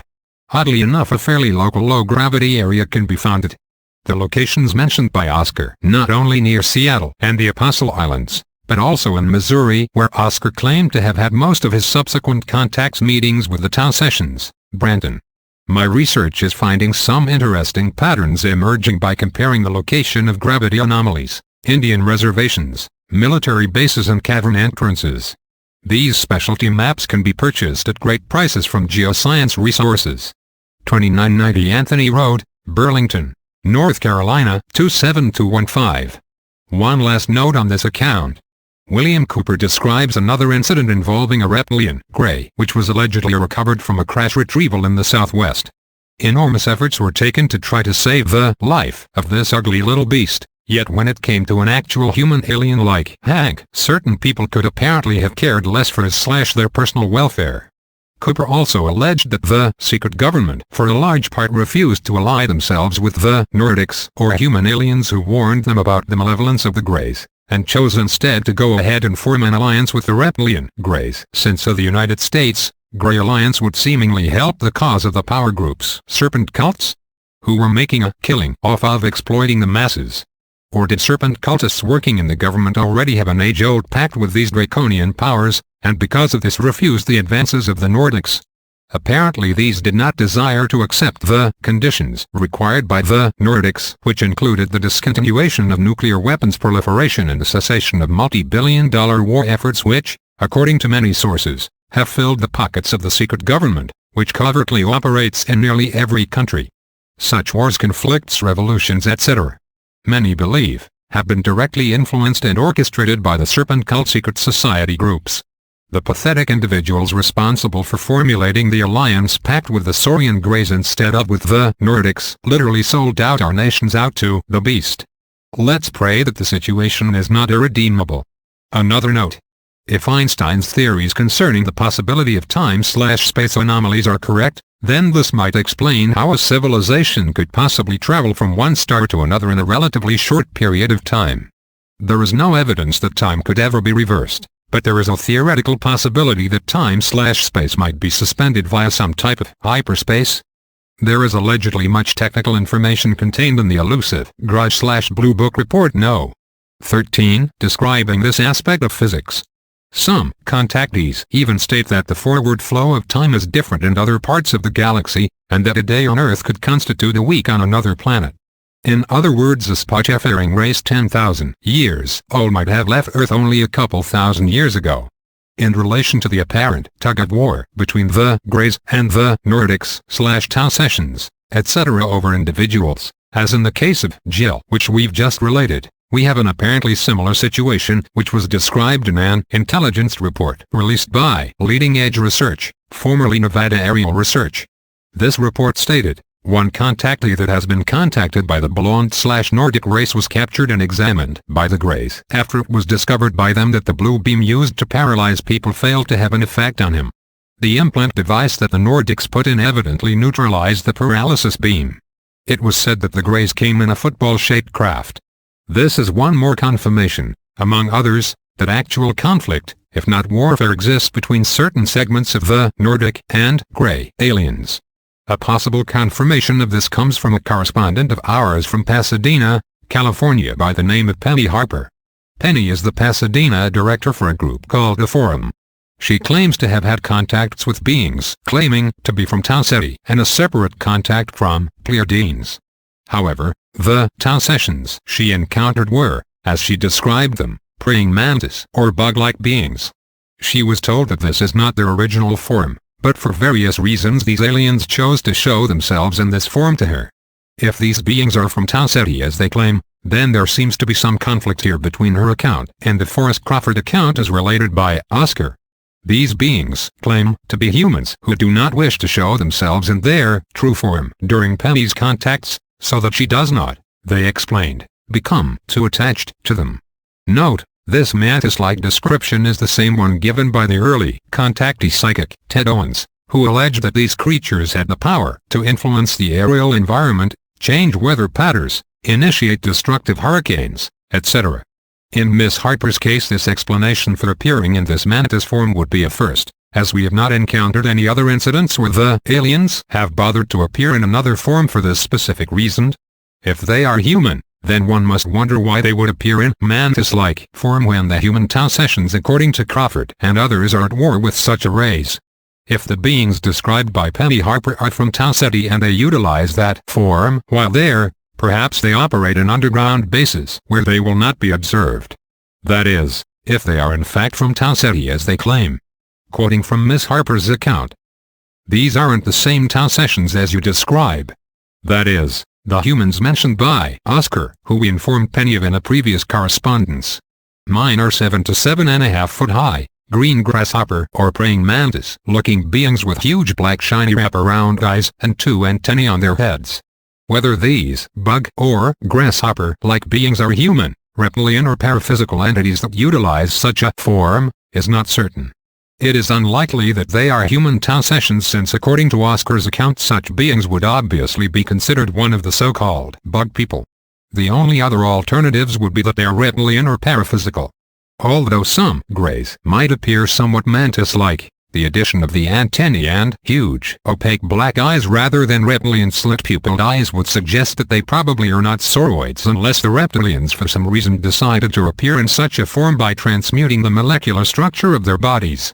There is the possibility that they are paraphysical entities which, as they themselves allege, are far different in their original forms than the mantis-like forms which they appeared to Penny in. Whether the creatures encountered by Penny were reptilian or paraphysical, This does not detract from the fact that there are basically only two entity groupings in the universe that are at odds with each other. The Draconians, paraphysicals or infernals, and the reptilians, and the Avedamics, unfallen angelic beings, and degenerate or regenerated humans. These are nevertheless the two basic groupings of intellectual beings who utilize aerial craft, whether these craft are of a physical or etheric nature, or a combination of the two, that is, paraphysical.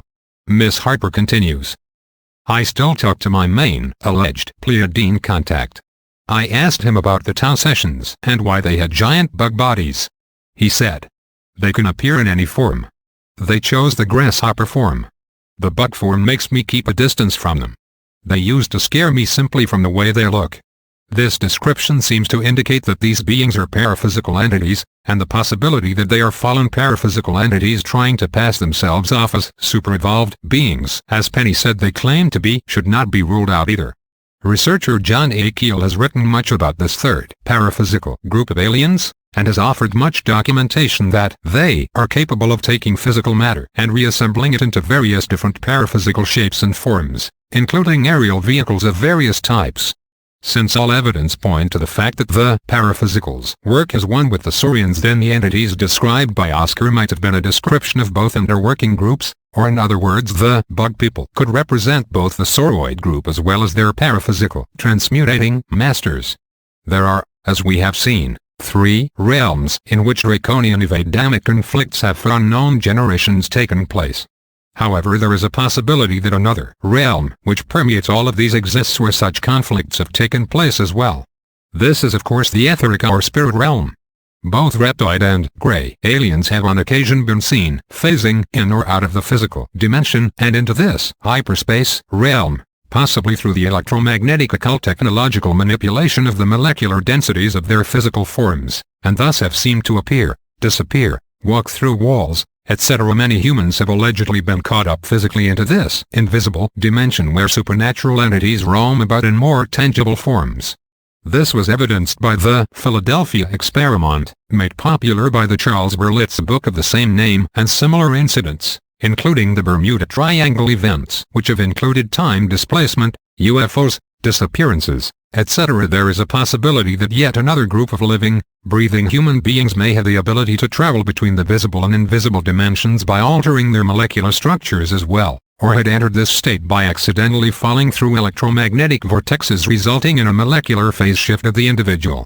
To them our world would probably still be visible to some extent, yet theirs would not be visible to the majority of us. These etheric dimension human beings, in addition to Saurian, paraphysical and angelic beings who apparently inhabit this realm temporarily or permanently as well, might explain some accounts of ghost sightings or human-like beings which seem to appear or disappear into or out of thin air. Fallen angels may also account for some phantasm sightings, as various accounts indicate that these infernals have the ability to manifest in various different, even human-like forms. There may also be indications that one parallel world similar to ours might exist on the opposite polarity of the electromagnetic spectrum from us in an antimatter type of existence. If this is the case, then it would likely consist of only one other dimension, and any human life which might exist there must have originally come from our own world. We would not have duplicates of ourselves in that world as some science fiction depictions of this possibility have suggested, but supposing it exists it might be very much different than our world. This other reality, if it exists, would nevertheless be somehow tied in with our own world, as there is only one electromagnetic reality, yet very possibly many facets of that one reality. This might explain events such as that of Joseph Voren, who suddenly appeared out of nowhere near Frankfurt am Oder, Germany in 1850, dazed as if disoriented by his new surroundings, who spoke a strange and broken para-Germanic dialect and claimed to be from a place called Laxaria in the country of Sakria. See Brad Steiger's book Strange Disappearances. Also, variations of these three realms, subterran, ultraterran, as in John Keel's ultraterrestrials, and exterran, might exist, like in the case, for instance, of humans who have entered or physically phased in to the etheric frequency of another planet. A good candidate for such a race would be the so-called Men in Black. The MIB are, according to many sources, to some extent a race of unfortunate souls who have fallen under the occult control of the serpent races and their infernal allies. According to various accounts, other beings have been seen to accompany the human MIB. These are often described as android-like or humanoid forms apparently possessed by malevolent non-physical entities. According to other sources, biological matter is often taken from mutilation victims by the reptilians or other entities and used to construct biosynthetic, cybernetic units which can be inhabited, possessed, controlled by the paraphysical infernals, allowing them to operate in the physical realm. The Men in Black are said to be tied in with a group called the Nation of the Third Eye, who are in turn tied in with a reptilian-influenced or controlled other stellar society which was established in the past on a planet orbiting the star Sirius. Some of the Sirius star people are apparently humans who were descended from ancient astronauts native to Earth who had apparently sold out themselves in ancient times to the Infernals and the Serpent race in exchange for technology and power, just as the United States secret government had done in more recent times.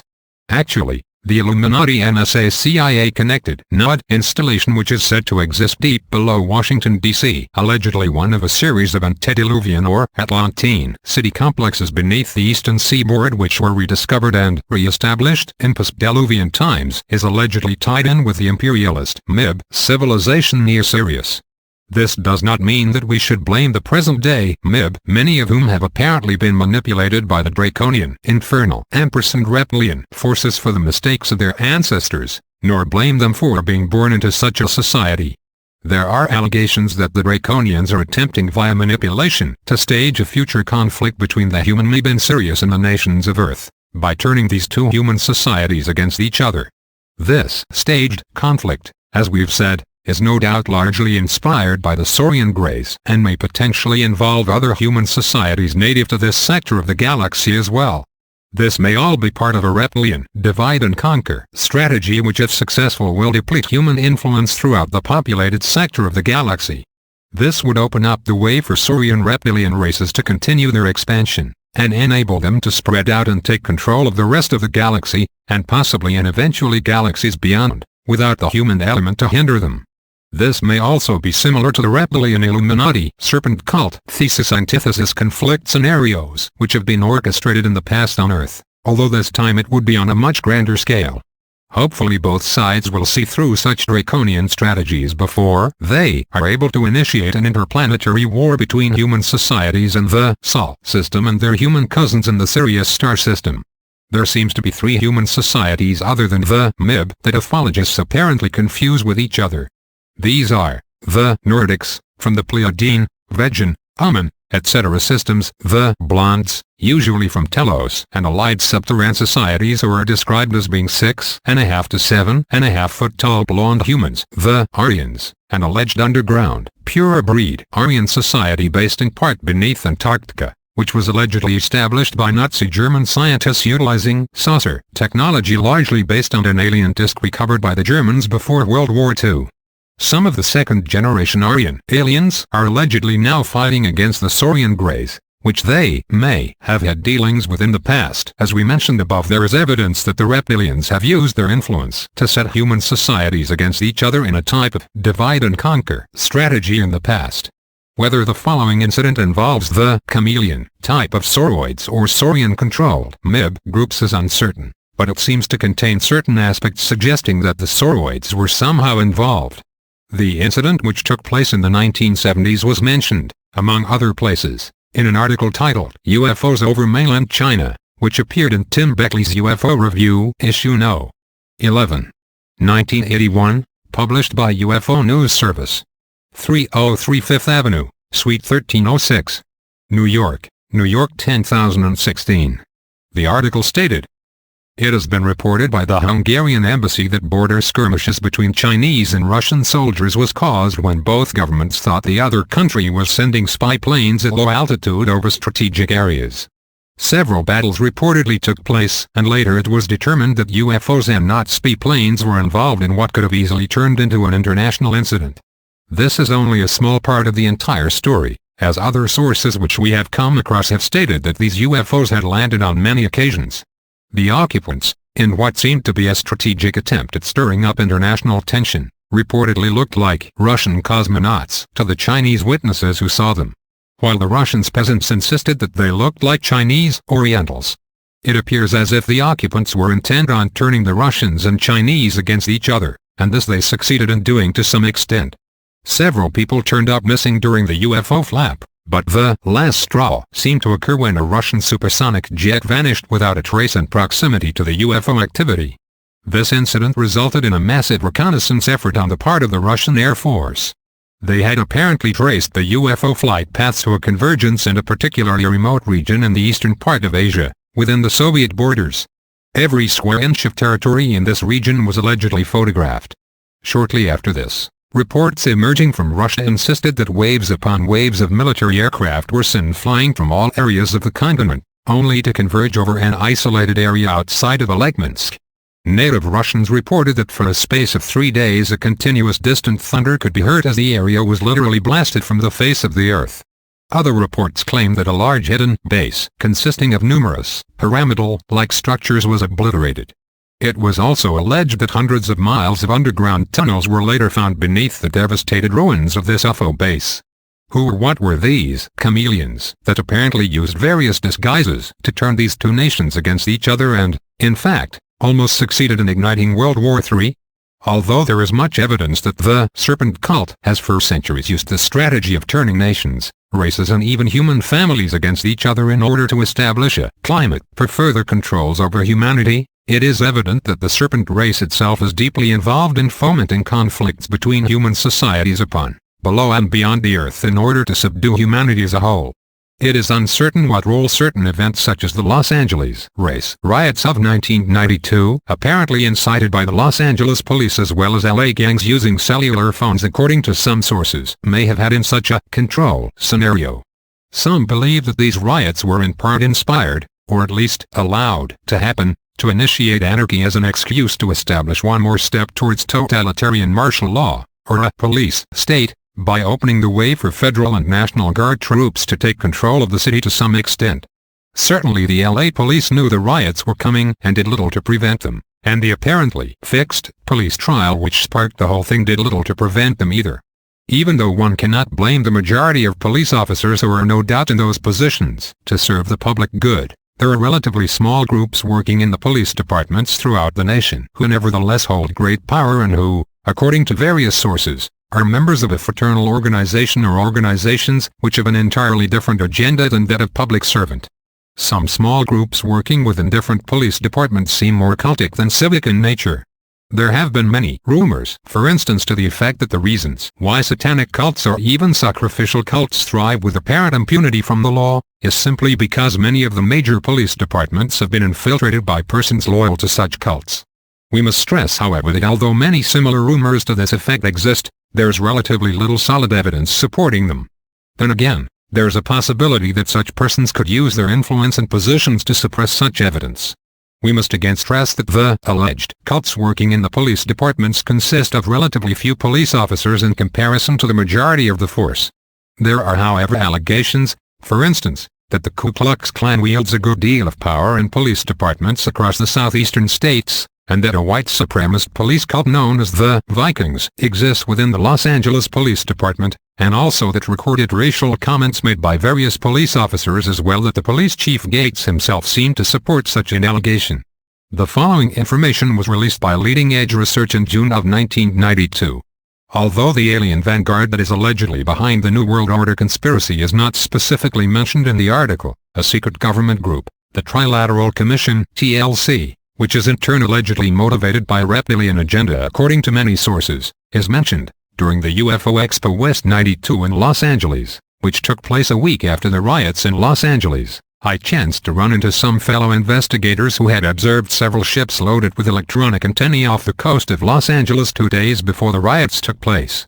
There are groups in Southern California that regularly conduct frequency analysis of various metropolitan areas, and they reported that the Los Angeles area was heavily dosed with beta frequencies shortly before the riots occurred. Beta frequencies can produce anxiety states, and this most certainly exacerbated another scenario, which was a controlled exercise in population manipulation. The enormous media-centered campaign around the Rodney King case would not have been possible without the approval from the highest levels of the TLC and intelligence agencies, and it points to a long-standing campaign to encourage race riots campaign that has apparently existed for the one-year period between the original incident involving Rodney King and the trial that ended on April 29, 1992. There is sufficient evidence that what occurred in Los Angeles was in fact not a riot, per se. It was in fact the result of the deployment of somewhere in the neighborhood of 500 urban guerrillas in order to start what would have the appearance of a race riot. On April 30th, the Compton Police Department revealed that it has arrested 6 people for arson, and that when questioned about their activities, the youths said they were on a mission to burn down 10 buildings an hour. Note, are some of the Louisiana gangs tied into secret societies at the higher levels? Branton. Their car contained 10 gallons of gasoline for use in these firebombing operations. Law enforcement sources also report that many of those arrested during the disturbance had identical cover stories, indicating that there were many such groups under the coordination and control of someone. The Los Angeles riots were in fact intelligence agency operations that were used to invoke the application of military troops. They were an attempt to start nationwide riots that would require the invocation of martial law and FEMA plans. Another indicator that the riots were probably an intelligence operation is that the day before the Rodney King verdicts were released, a mass leaflet was distributed in south-central Los Angeles by a group calling itself the Revolutionary Communist Party. If you are at all familiar with the United States intelligence agency practices, it can immediately be seen that RCP is a front for CIA activities.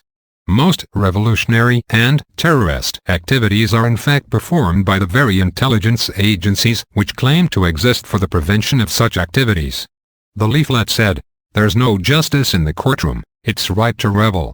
Remember that these were distributed the day before the trial was complete, so whoever passed them out or caused them to be passed out already knew the verdict, which also implies that the whole trial, in fact the whole Rodney King affair, was a setup from the very beginning that was intended to inflame the public to induce greater totalitarian control measures. Within days of the incident, Los Angeles Mayor Tom Bradley, who is also a member of the Trilateral Commission, folks used the press-orchestrated clamor for police reform to put TLC counterinsurgency apparatus in place, which launched a virtual war on local law enforcement, effectively paralyzing, if not destroying, those functions. Could Bradley and Gates have been too lower-level? Hegelian puns. Branton. TLC member Tom Bradley, as it turns out, appointed fellow TLC member Warren Christopher to form the Independent Commission to investigate the LAPD. Christopher, whose specialty is riots and urban insurgency, is a partner in the law firm of O'Melveny and Myers. In the early 1960s, he and fellow TLC member Cyrus Vance, then at the Pentagon, drafted Operation Garden Plot, a plan for military martial law in American cities in the event of domestic civil disorder. Of course, there's no distinction made of the cause of domestic disorder, if you get my point. Warren Christopher, in fact, was one of the creators of the Law Enforcement Assistance Administration, LAW, during the Johnson administration, when he was Deputy Attorney General. LAW was one of the early attempts to implement a top-down federal takeover of local police departments in the United States. Christopher, years ago, sat on the McCone Commission, chaired by former CIA Director John McCone, which investigated the Watts riots in 1965 for the intelligence community. Is it all adding up now? It is apparently a long-standing policy of the Trilateral Commission to foment civil disturbance and unrest, not just in the United States but worldwide, in order to foster the imposition of world dictatorship. Part 6. Don't stop now, it gets more interesting. Also appointed to the Christopher Commission by TLC member Tom Bradley, mayor of Los Angeles, is a man by the name of Mickey Cantor, who just happens to be the national campaign manager for the Democratic presidential candidate, and TLC member William Clinton, who is himself at the heart of the drug smuggling operation that was detailed on April 21, 1992 on NBC Television's A Current Affair. Drugs have been flown in and out of the airport in Mena, Arkansas since the early Reagan days, and according to the television broadcast, both Bush and Clinton are aware of it. Every time there is an effort to look into it, the investigation gets stonewalled by the federal government. Check it out for yourself. According to reporter Geraldo Rivera, the LA police may have conspired with the CIA to cover up the fact that, as stated by many witnesses who were willfully ignored by the police, Sirhan Sirhan, the alleged murderer of Robert Kennedy, was not a lone gunman. This is similar to allegations made by many other witnesses that the Dallas police force conspired with the CIA in the assassination of John F. Kennedy.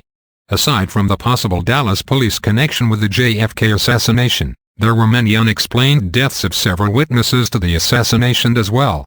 For instance, Geraldo Rivera in one of his "Now It Can Be Told" segments referred to a witness by the name of Lee Bowers. Bowers had died in an automobile accident shortly after testifying, and one witness claimed that a black car deliberately drove him off the road. Although Bowers testified at the hearings, he did not tell everything he had witnessed because he was afraid to. He did however tell his friend Walter Rischel, who in turn told now investigator Maury Terry in a videotaped interview in Dealey Plaza the following. He said he saw a car pull up. Two men got out of the car. They were carrying what appeared to be rifles. One of the gunmen apparently positioned himself either on their car or a car. The other one, I don't recall where he said he was. He said he saw both men fire shots. He could tell by the puffs of smoke that came from the rifles. Note, this is one of the scenarios given in Oliver Stone's movie JFK. Branton. This was in a parking lot separated by a fence from a grassy knoll which overlooked the presidential convoy.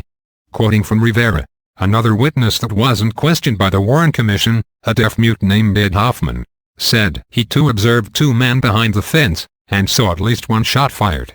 Further, acoustics tests conducted by the House Assassinations Committee determined that at least one shot was almost certainly fired from the knoll.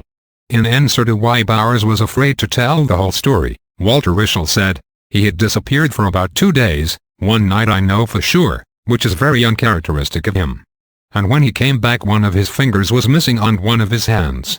Rischel and a friend of his contacted every hospital in the area and were unable to find any evidence that anyone with that particular injury had come in for treatment at that time. Bowers' death certificate as well as his autopsy report are missing to this day. Craig Rivera added some further comments. There's also some more evidence that backs up what Lee Bowers told Rischel. 3 railroad workers who also saw a puff of smoke and heard what they thought were gunshots, ran down to the area, the wooden fence behind the grassy knoll. And they found cigarette butts on the ground, footprints in the mud, and also mud on the bumper of a car. Geraldo, interviewing a reporter by the name of Liz Smith, stated, syndicated columnist Liz Smith is also seen here in the Big Apple on the Good Day New York TV program.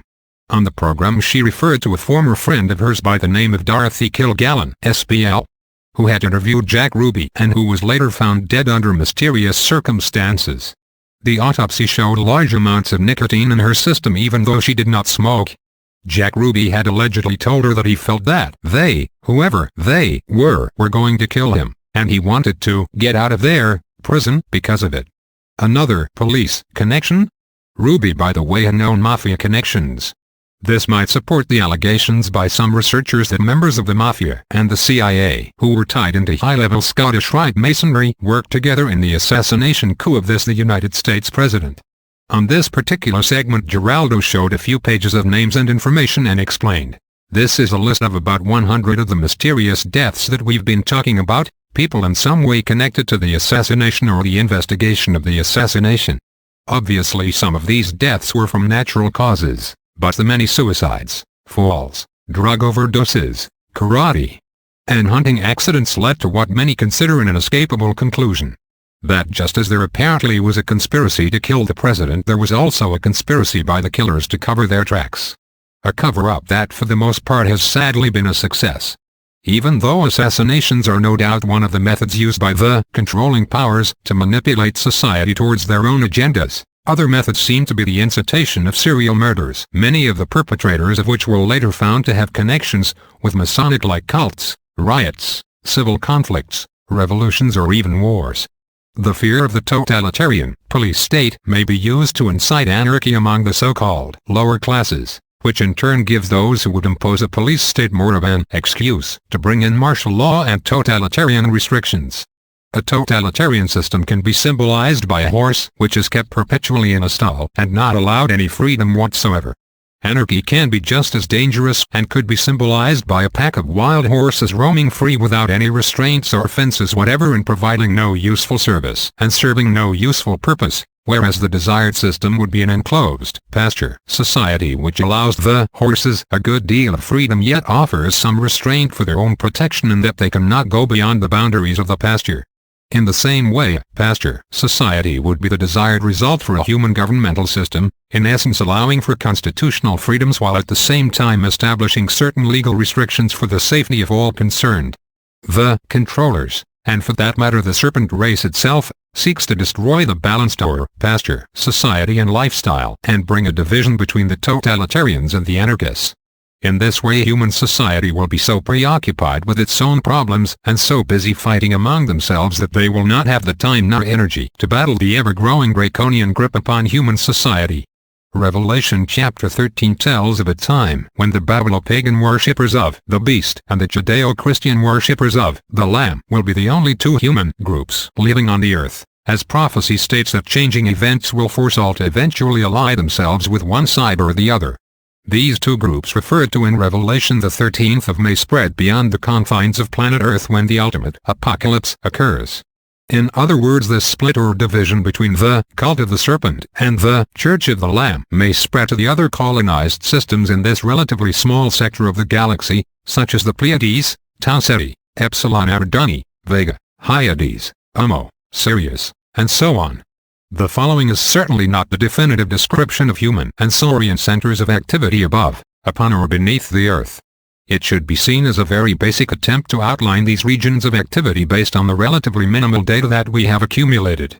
Human interstellar convergences. The major convergences of human societies and activity in the extraterrestrial realm seem to include the Pleiades cluster, Taygeta system, planet Era, etc., populated largely by descendants of refugees from the Lyran Wars with the Saurian and Serpent race, from which other refugees fled to the Hyades and possibly other systems. Tau Ceti, Epsilon Eridani, two of the nearest Sol-type star systems to Earth, possibly inhabited originally by a race of ancient astronauts who may have originated from ancient Grecian, Mayan, Egyptian, East Indian or Chinese races, or possibly a combination of these. And Vega, also allegedly populated by refugees from the Lyran Wars. Human Intermountain convergences.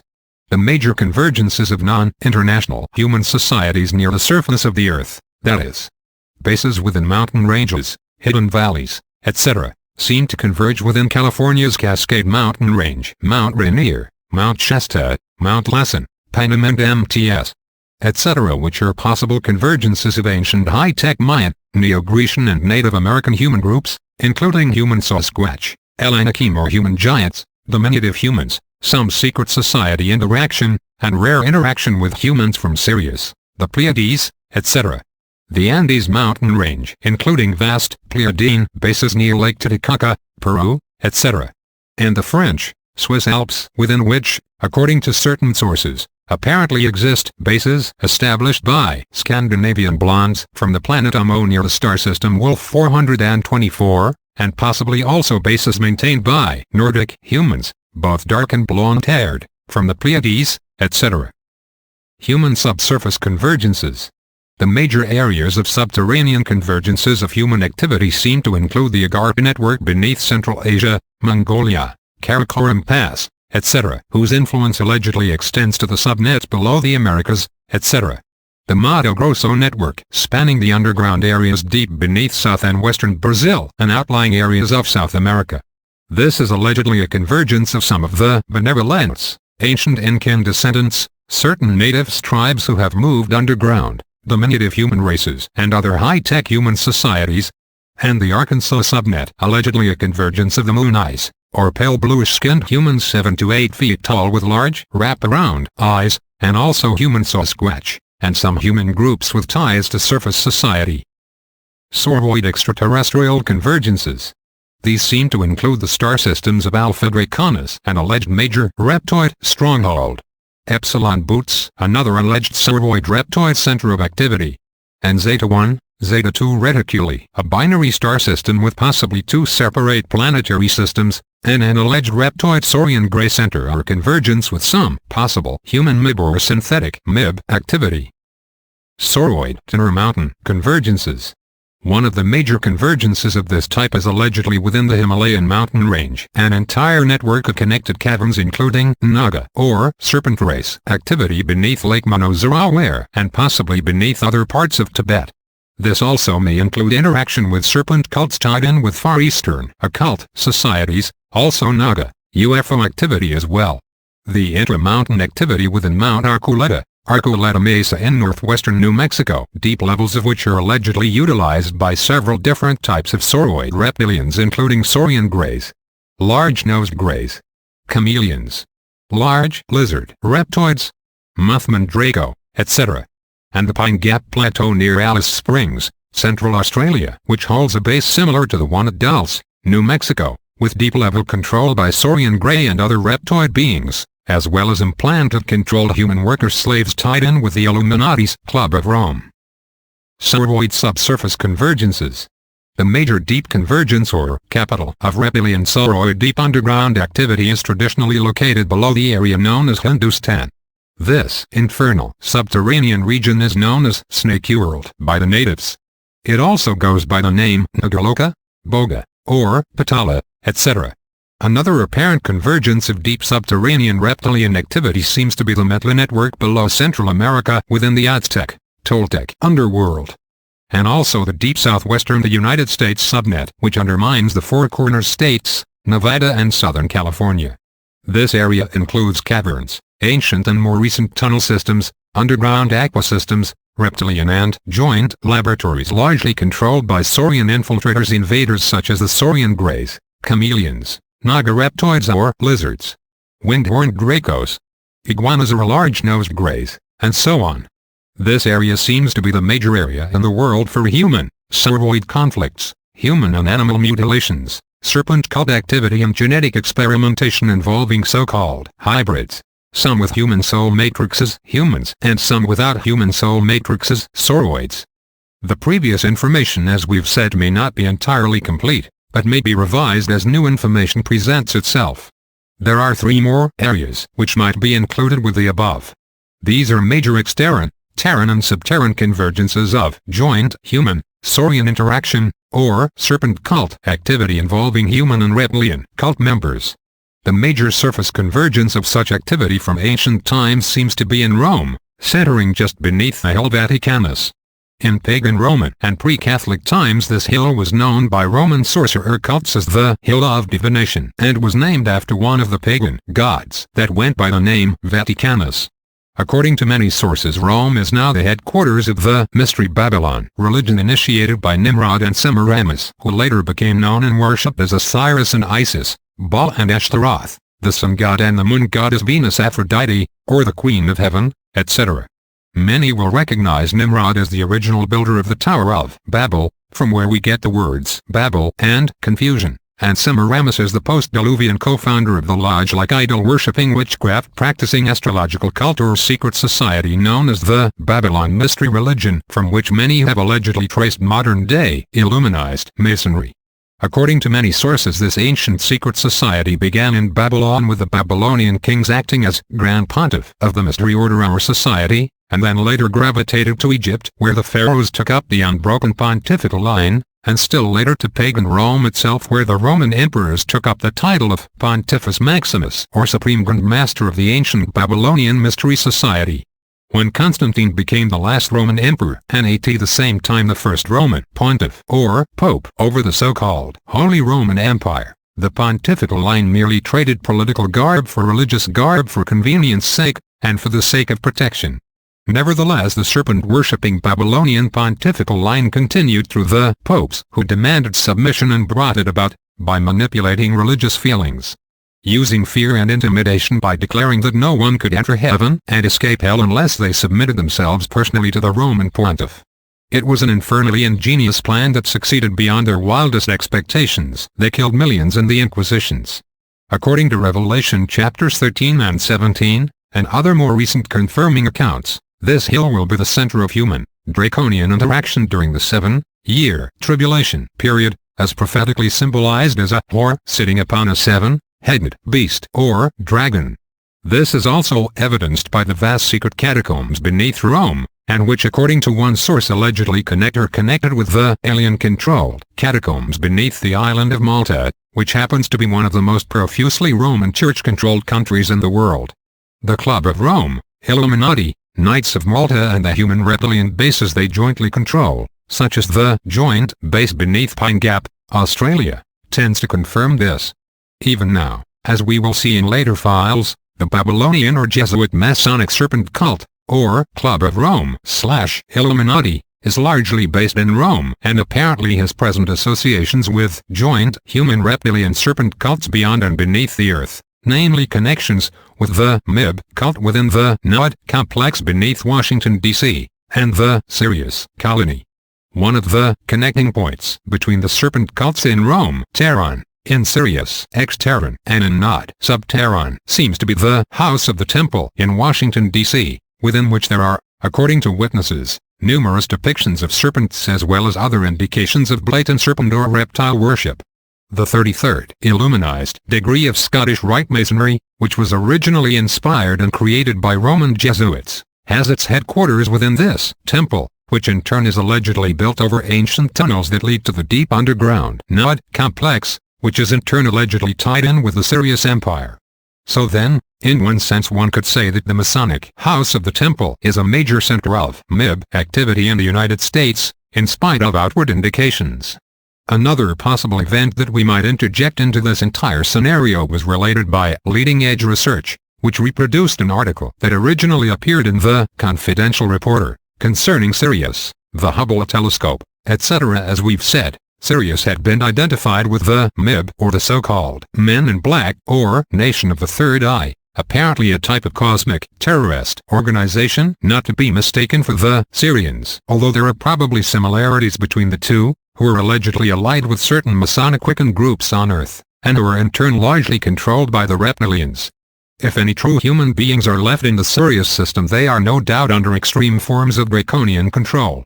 For instance, most human-like MIB when encountered are described, like many so-called joint base workers themselves, as being not all there, as if under some kind of perpetual mind control.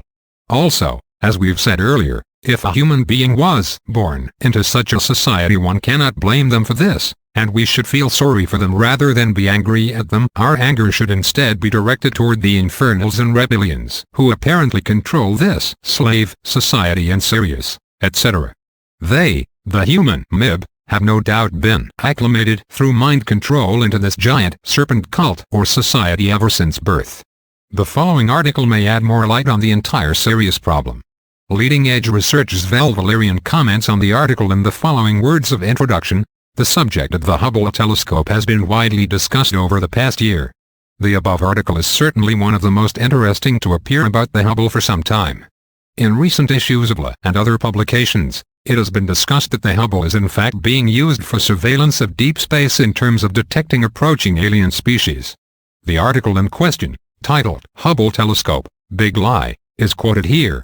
At a time when NASA Public Relations needs an outstanding success, they have been ordered to report the Hubble telescope as virtually useless. There has to be a big reason for that, and indeed there is a very big reason. As you know, the purpose of this giant eye in the sky was to give us information on the universe we had never had before.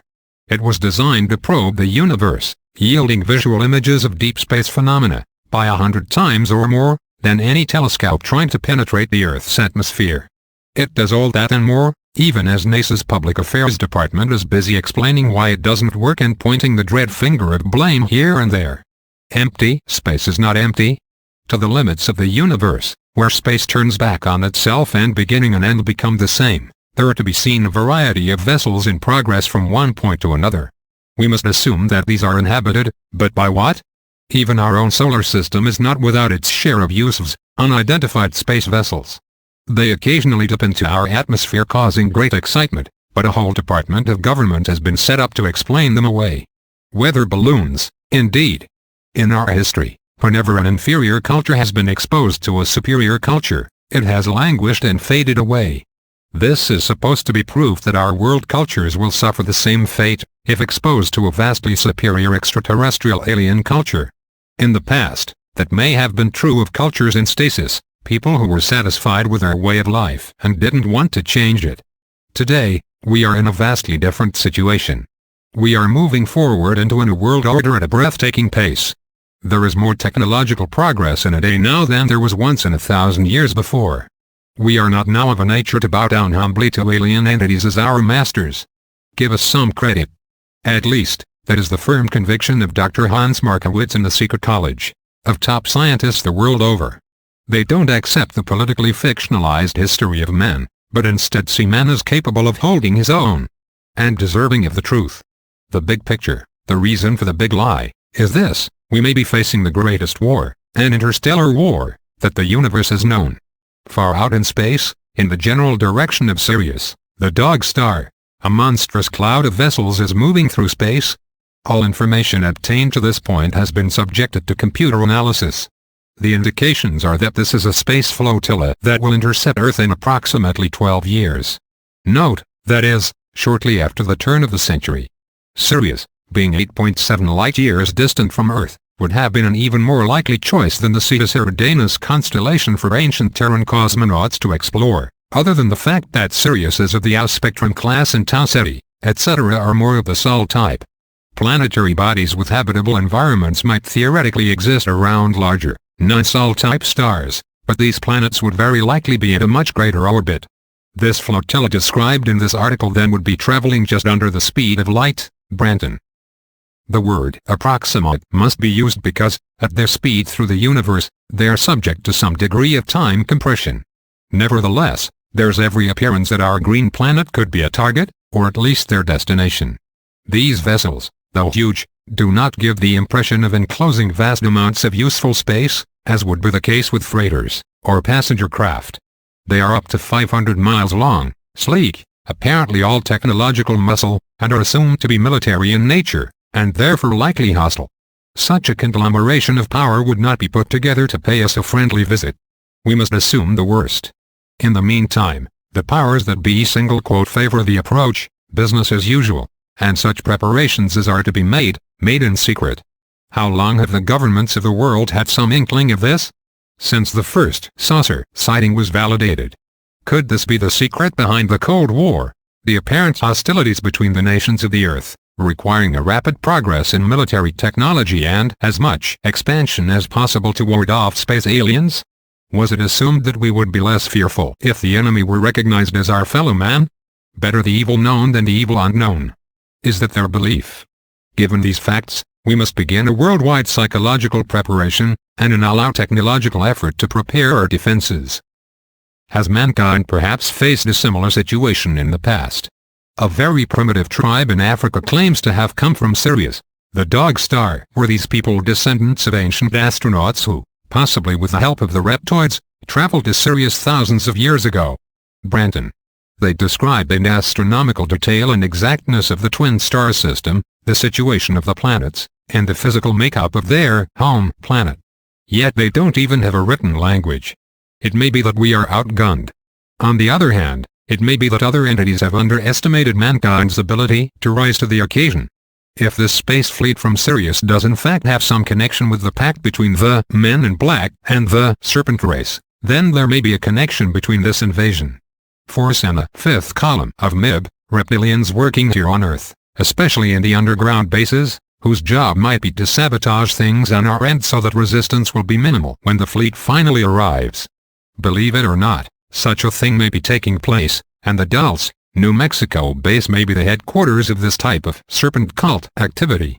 According to Dr. Paul Benoitz of Thunder Scientific Laboratories near Albuquerque, New Mexico, black Cadillacs have been seen in connection to the base near Dulce, especially in connection with the restricted road or roads that lead to the base entrances. These large black automobiles, as many ufologists will agree, are an apparent sign of MIB activity, especially when seen in connection to UFO or alien-related events. UFO abductee Krista Tilton, who described her own abductions to the underground base near Dulce, also confirmed this MIB connection as well. The mysterious government insider, whose books have been published by Tim Beckley's Abelard Press of New York, an informant who goes by the name of Commander X, related a very interesting incident which involved the subterranean mega-complex beneath Dulce. The story he tells might turn out to be an important part of the puzzle in connection with what we have just related. This anonymous, understandably the United States government intelligence worker claimed to have received several reports involving strange events emanating from the small city of Dulce. One of these accounts included the following. In another case, an old illustrator, John D., does very painstaking work, But during his being on active duty at Dulce, where there is located a restricted military installation on the surface, just outside of the city, according to different sources Branton, he began to act very queerly. He would write letters to the president informing him of a plot underway to undermine the government, and to sabotage the base. He began to draw pictures of American flags, beautifully executed. He drew strange designs of mechanical devices, began to visit the library and bring back books on physics and advanced electronics. He hardly knew how to spell the words. He would patiently explain something of a very technical nature which he shouldn't have understood. When asked what he was raving about and why he was causing trouble by writing the president, John D. would say that he had been sensitized. "Last year when I was sick," John D. explained, "the doctor on the base gave me sulfanilamide. There is a fifth column in this country that is tied up with aliens. Selenium is being slipped into sulfa drugs, and this selenium lodges in the bones and makes the body receptive to extremely short waves, those in the waveband of the brain, similar to the waves that can be detected by the encephalograph. About 300,000 people in this country have been sensitized, and at least 7 secret radio stations have been set up in this country, and they are broadcasting to these sensitized persons, instructing them in the best way to perform acts of sabotage against our planet. These claims as given by the Dulce worker, John D., are incredible indeed, and could easily be dismissed as the ravings of a madman, if not for the fact that many others are saying basically the same thing, that there is a movement underway to bring minds under the subjection of some alien force, whether through implantation or other means, and that these alien powers from all indications intend on bringing humanity under their control. Why would the controllers use the United States as their major target of their activity? We believe that this is due to the fact that the United States is a place which was originally intended by its founding fathers to be a refuge for people from all nations to come and work out their collective destinies free from the restrictions of dictatorial or tyrannical rule. Therefore it is unlike any other single nation. It is a melting pot and a place where not only international human societies on the surface converge and intermingle in a dramatic way, but apparently where human societies beneath or beyond the earth converge as well. For instance, according to various accounts, most non-surface human societies who are aware of Earth have their representatives walking among us in our society. There is even a possibility presented by some accounts, however strange it may seem, that the sauroids or reptilians themselves have their own chameleon-like non-human representatives walking among us, infiltrating society, and according to one account a human-appearing but internally reptilian being was caught infiltrating the Pentagon and stealing intelligence on this D projects. We will deal with this possibility in another file. The United States then is in essence a world scenario, if not a universal scenario in miniature, and therefore the conspiracy sees it as the most valuable prize. Therefore it would probably not be too far out to suggest that the war between the human and serpent races from all three realms converge in the United States and, to be more exact, within the vicinity of Mount Archuleta near Dulce, New Mexico. There are apparently other planets out there which the sauroid races have allegedly colonized hundreds, if not thousands of years ago, and which, according to different sources, the Saurian Greys now utilize as bases of operation. Part 7. In his article, The Zeta Reticuli Incident, which appeared in Astronomy magazine, December 1974 issue, Terence Dickinson suggested that one of the major centers of the alien Greys is in the double star system of Zeta Reticuli I&II, based on the testimony of abductees who had been manipulated and implanted by the Greys. Both Zeta I and II are Sol-type suns about 37 light-years from Earth, right next door, cosmically speaking. Jeffrey L. Kretsch published an article titled The Age of Nearby Stars in Astronomy, written in response to the earlier article by Ackerson, which incidentally raised more interest and brought more response from the readers than any other article the magazine had formerly published. Kretsch raised some facts which bring into question the presumption that the Grey-type aliens evolved in the Zeta Reticuli system, as the Greys would probably have us believe. Quoting from Kretsch, a final point concerning the metal deficiencies is rather disturbing. Even though terrestrial planets might form around either star in the Zeta Reticuli system, there's a specific deficiency in carbon to well within the error range. This is disturbing because carbon is the building block of organic molecule chains. There is no way of knowing whether life on Earth would have emerged if carbon were not as common here. Although Zeta Reticuli may nevertheless be a major convergence of reptilian activity, it appears as if the convergences of human activity are elsewhere. We might suppose that early astronauts from Earth decided to travel first to the nearest Sol-type system to Earth, rather than a non-Sol-type system. Believe it or not, the nearest and most likely candidate for conditions found in our solar system is Tau Ceti. This, as well as the nearby system of Epsilon Eridani, may have as a result become a major center or jumping-off point of human interplanetary exploration. Tau Ceti is only 11.8 light-years away. Incidentally, according to Astronomy magazine, 15 of the 46 or 33% of the Sol-type stars within 55 light-years radius of Earth are in the Cetus and Eridanus constellations. This would be the most likely point of initial exploration by an ancient civilization such as the Hevmasuvs, etc., who developed the art of interplanetary and interstellar travel hundreds or thousands of years before the internationals on the surface of the planet were able to. Oscar, the source of the account given by Forrest Crawford earlier, claimed that the star map found on board the recovered Tau Ceti craft showed the Tau Ceti, Epsilon Eridani systems as they would be seen from Earth. Apparently, over the ages the Tau Cetians had developed several interstellar trade or exploration routes. At the same time, the non-human alien Sauroid empire no doubt continued to expand as well. The map, which was drawn by abductee Betty Hill from memory, indicated, once it was lined up with contemporary star maps, that it connected with the Tau Ceti system as well as other systems. Or rather, the lines connecting other stars on the Greys map connected Tau Ceti, etc., as well. This suggests that the Greys utilized interstellar routes to prey upon human civilizations, as was confirmed by Oscar's contacts. As we've said, if an ancient high-tech civilization such as the Hevmasuvs decided to explore nearby star systems, then Tau Ceti would be the most logical candidate. Remember the accounts we've related telling of an alleged connection and cooperation between the Pleiadians, Tau Cetians, Omets and Vegans, as well as the statement that they seem to utilize a subterranean spaceport beneath Death Valley, Branton. Just as the Tau Cetians very likely had their genesis on Earth thousands of years ago, we can see from the evidence that the Greys reptoids, as confirmed by Thomas C. and others, also originated on this sphere, having left this planet from the subterranean regions they occupied hundreds or thousands of years ago, and colonized Zeta Reticuli as well as other systems.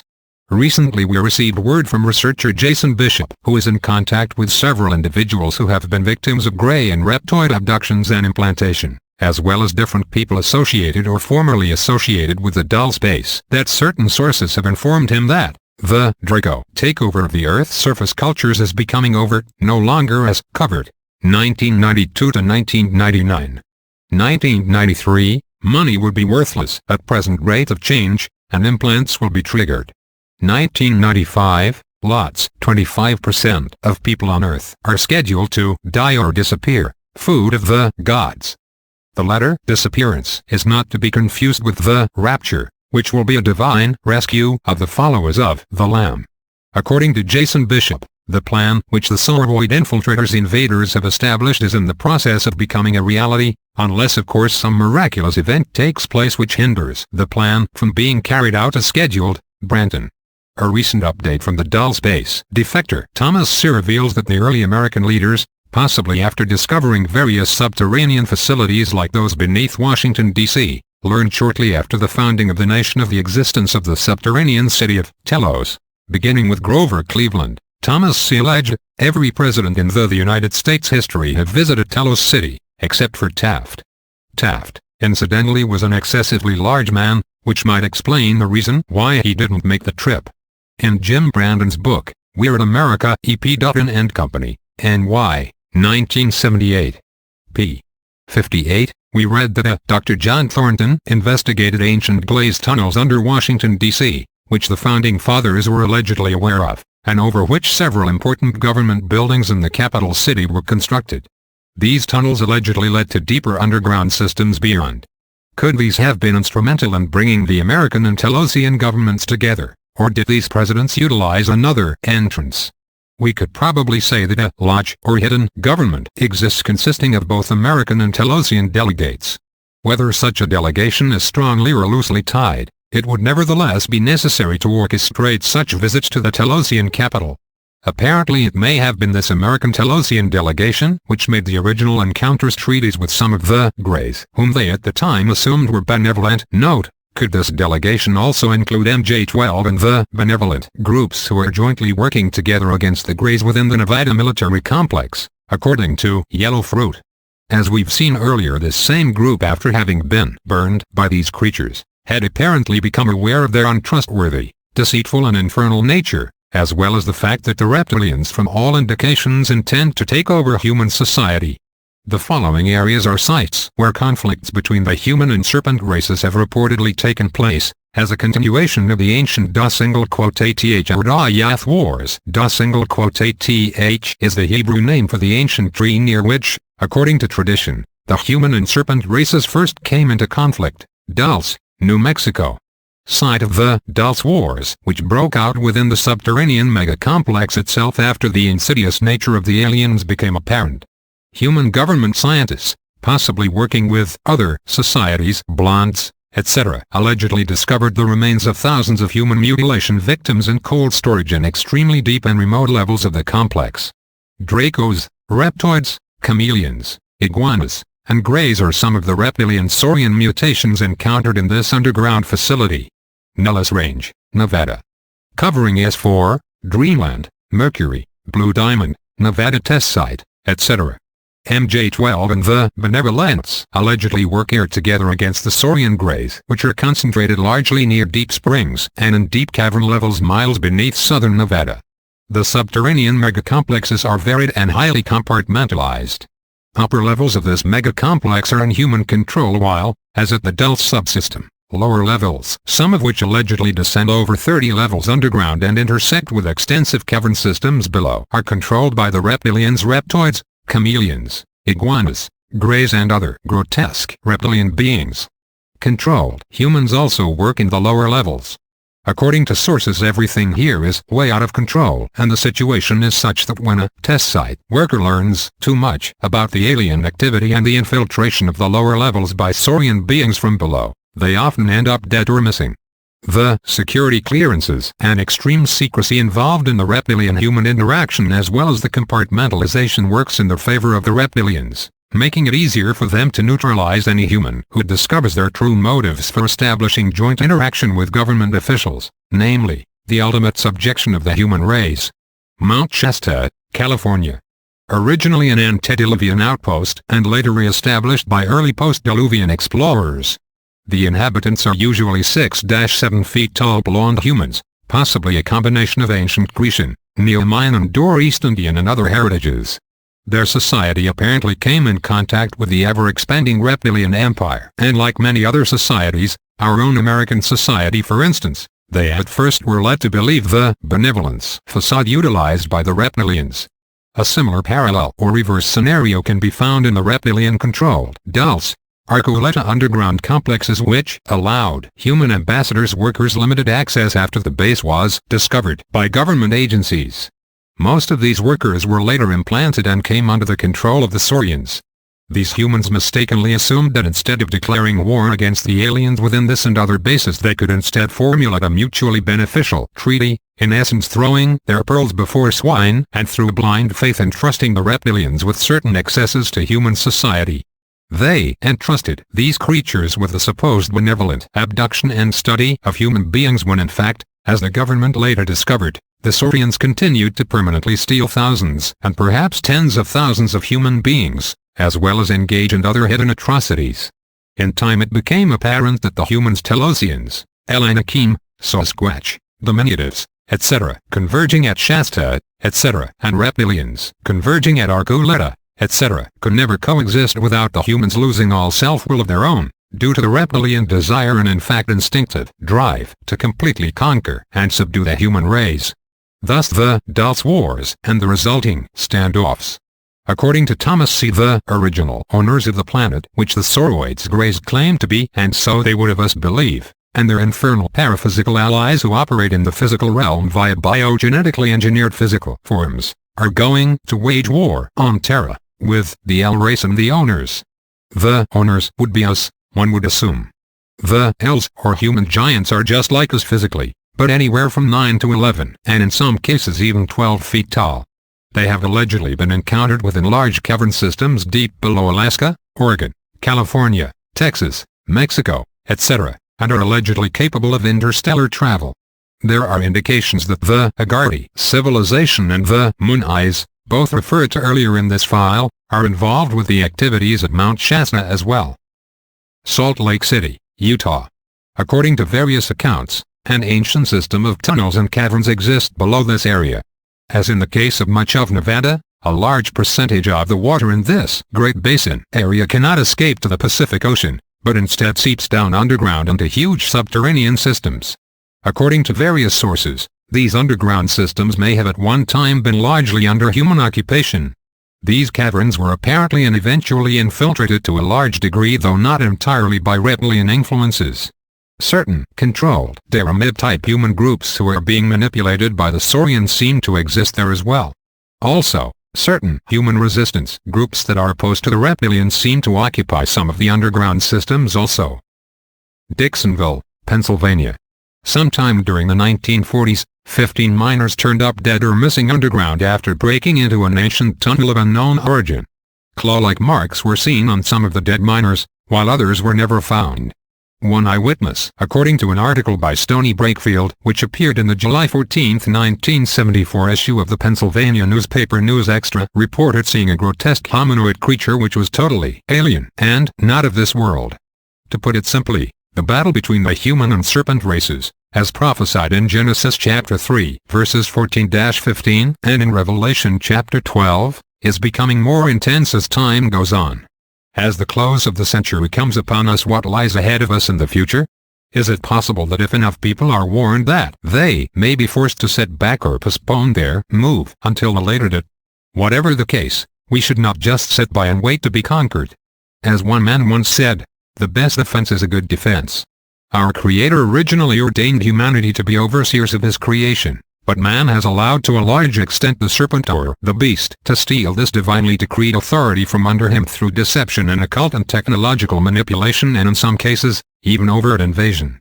The reptilians have proven that they seek only to control and to devour. They are like the AIDS virus and have infiltrated our society in Trojan horse-like facades which may to some appear outwardly benevolent. They have no morals, conscience or discretion whatsoever. They have preyed upon men, women and even children in the populated segment of this galaxy for hundreds of years if not millennia.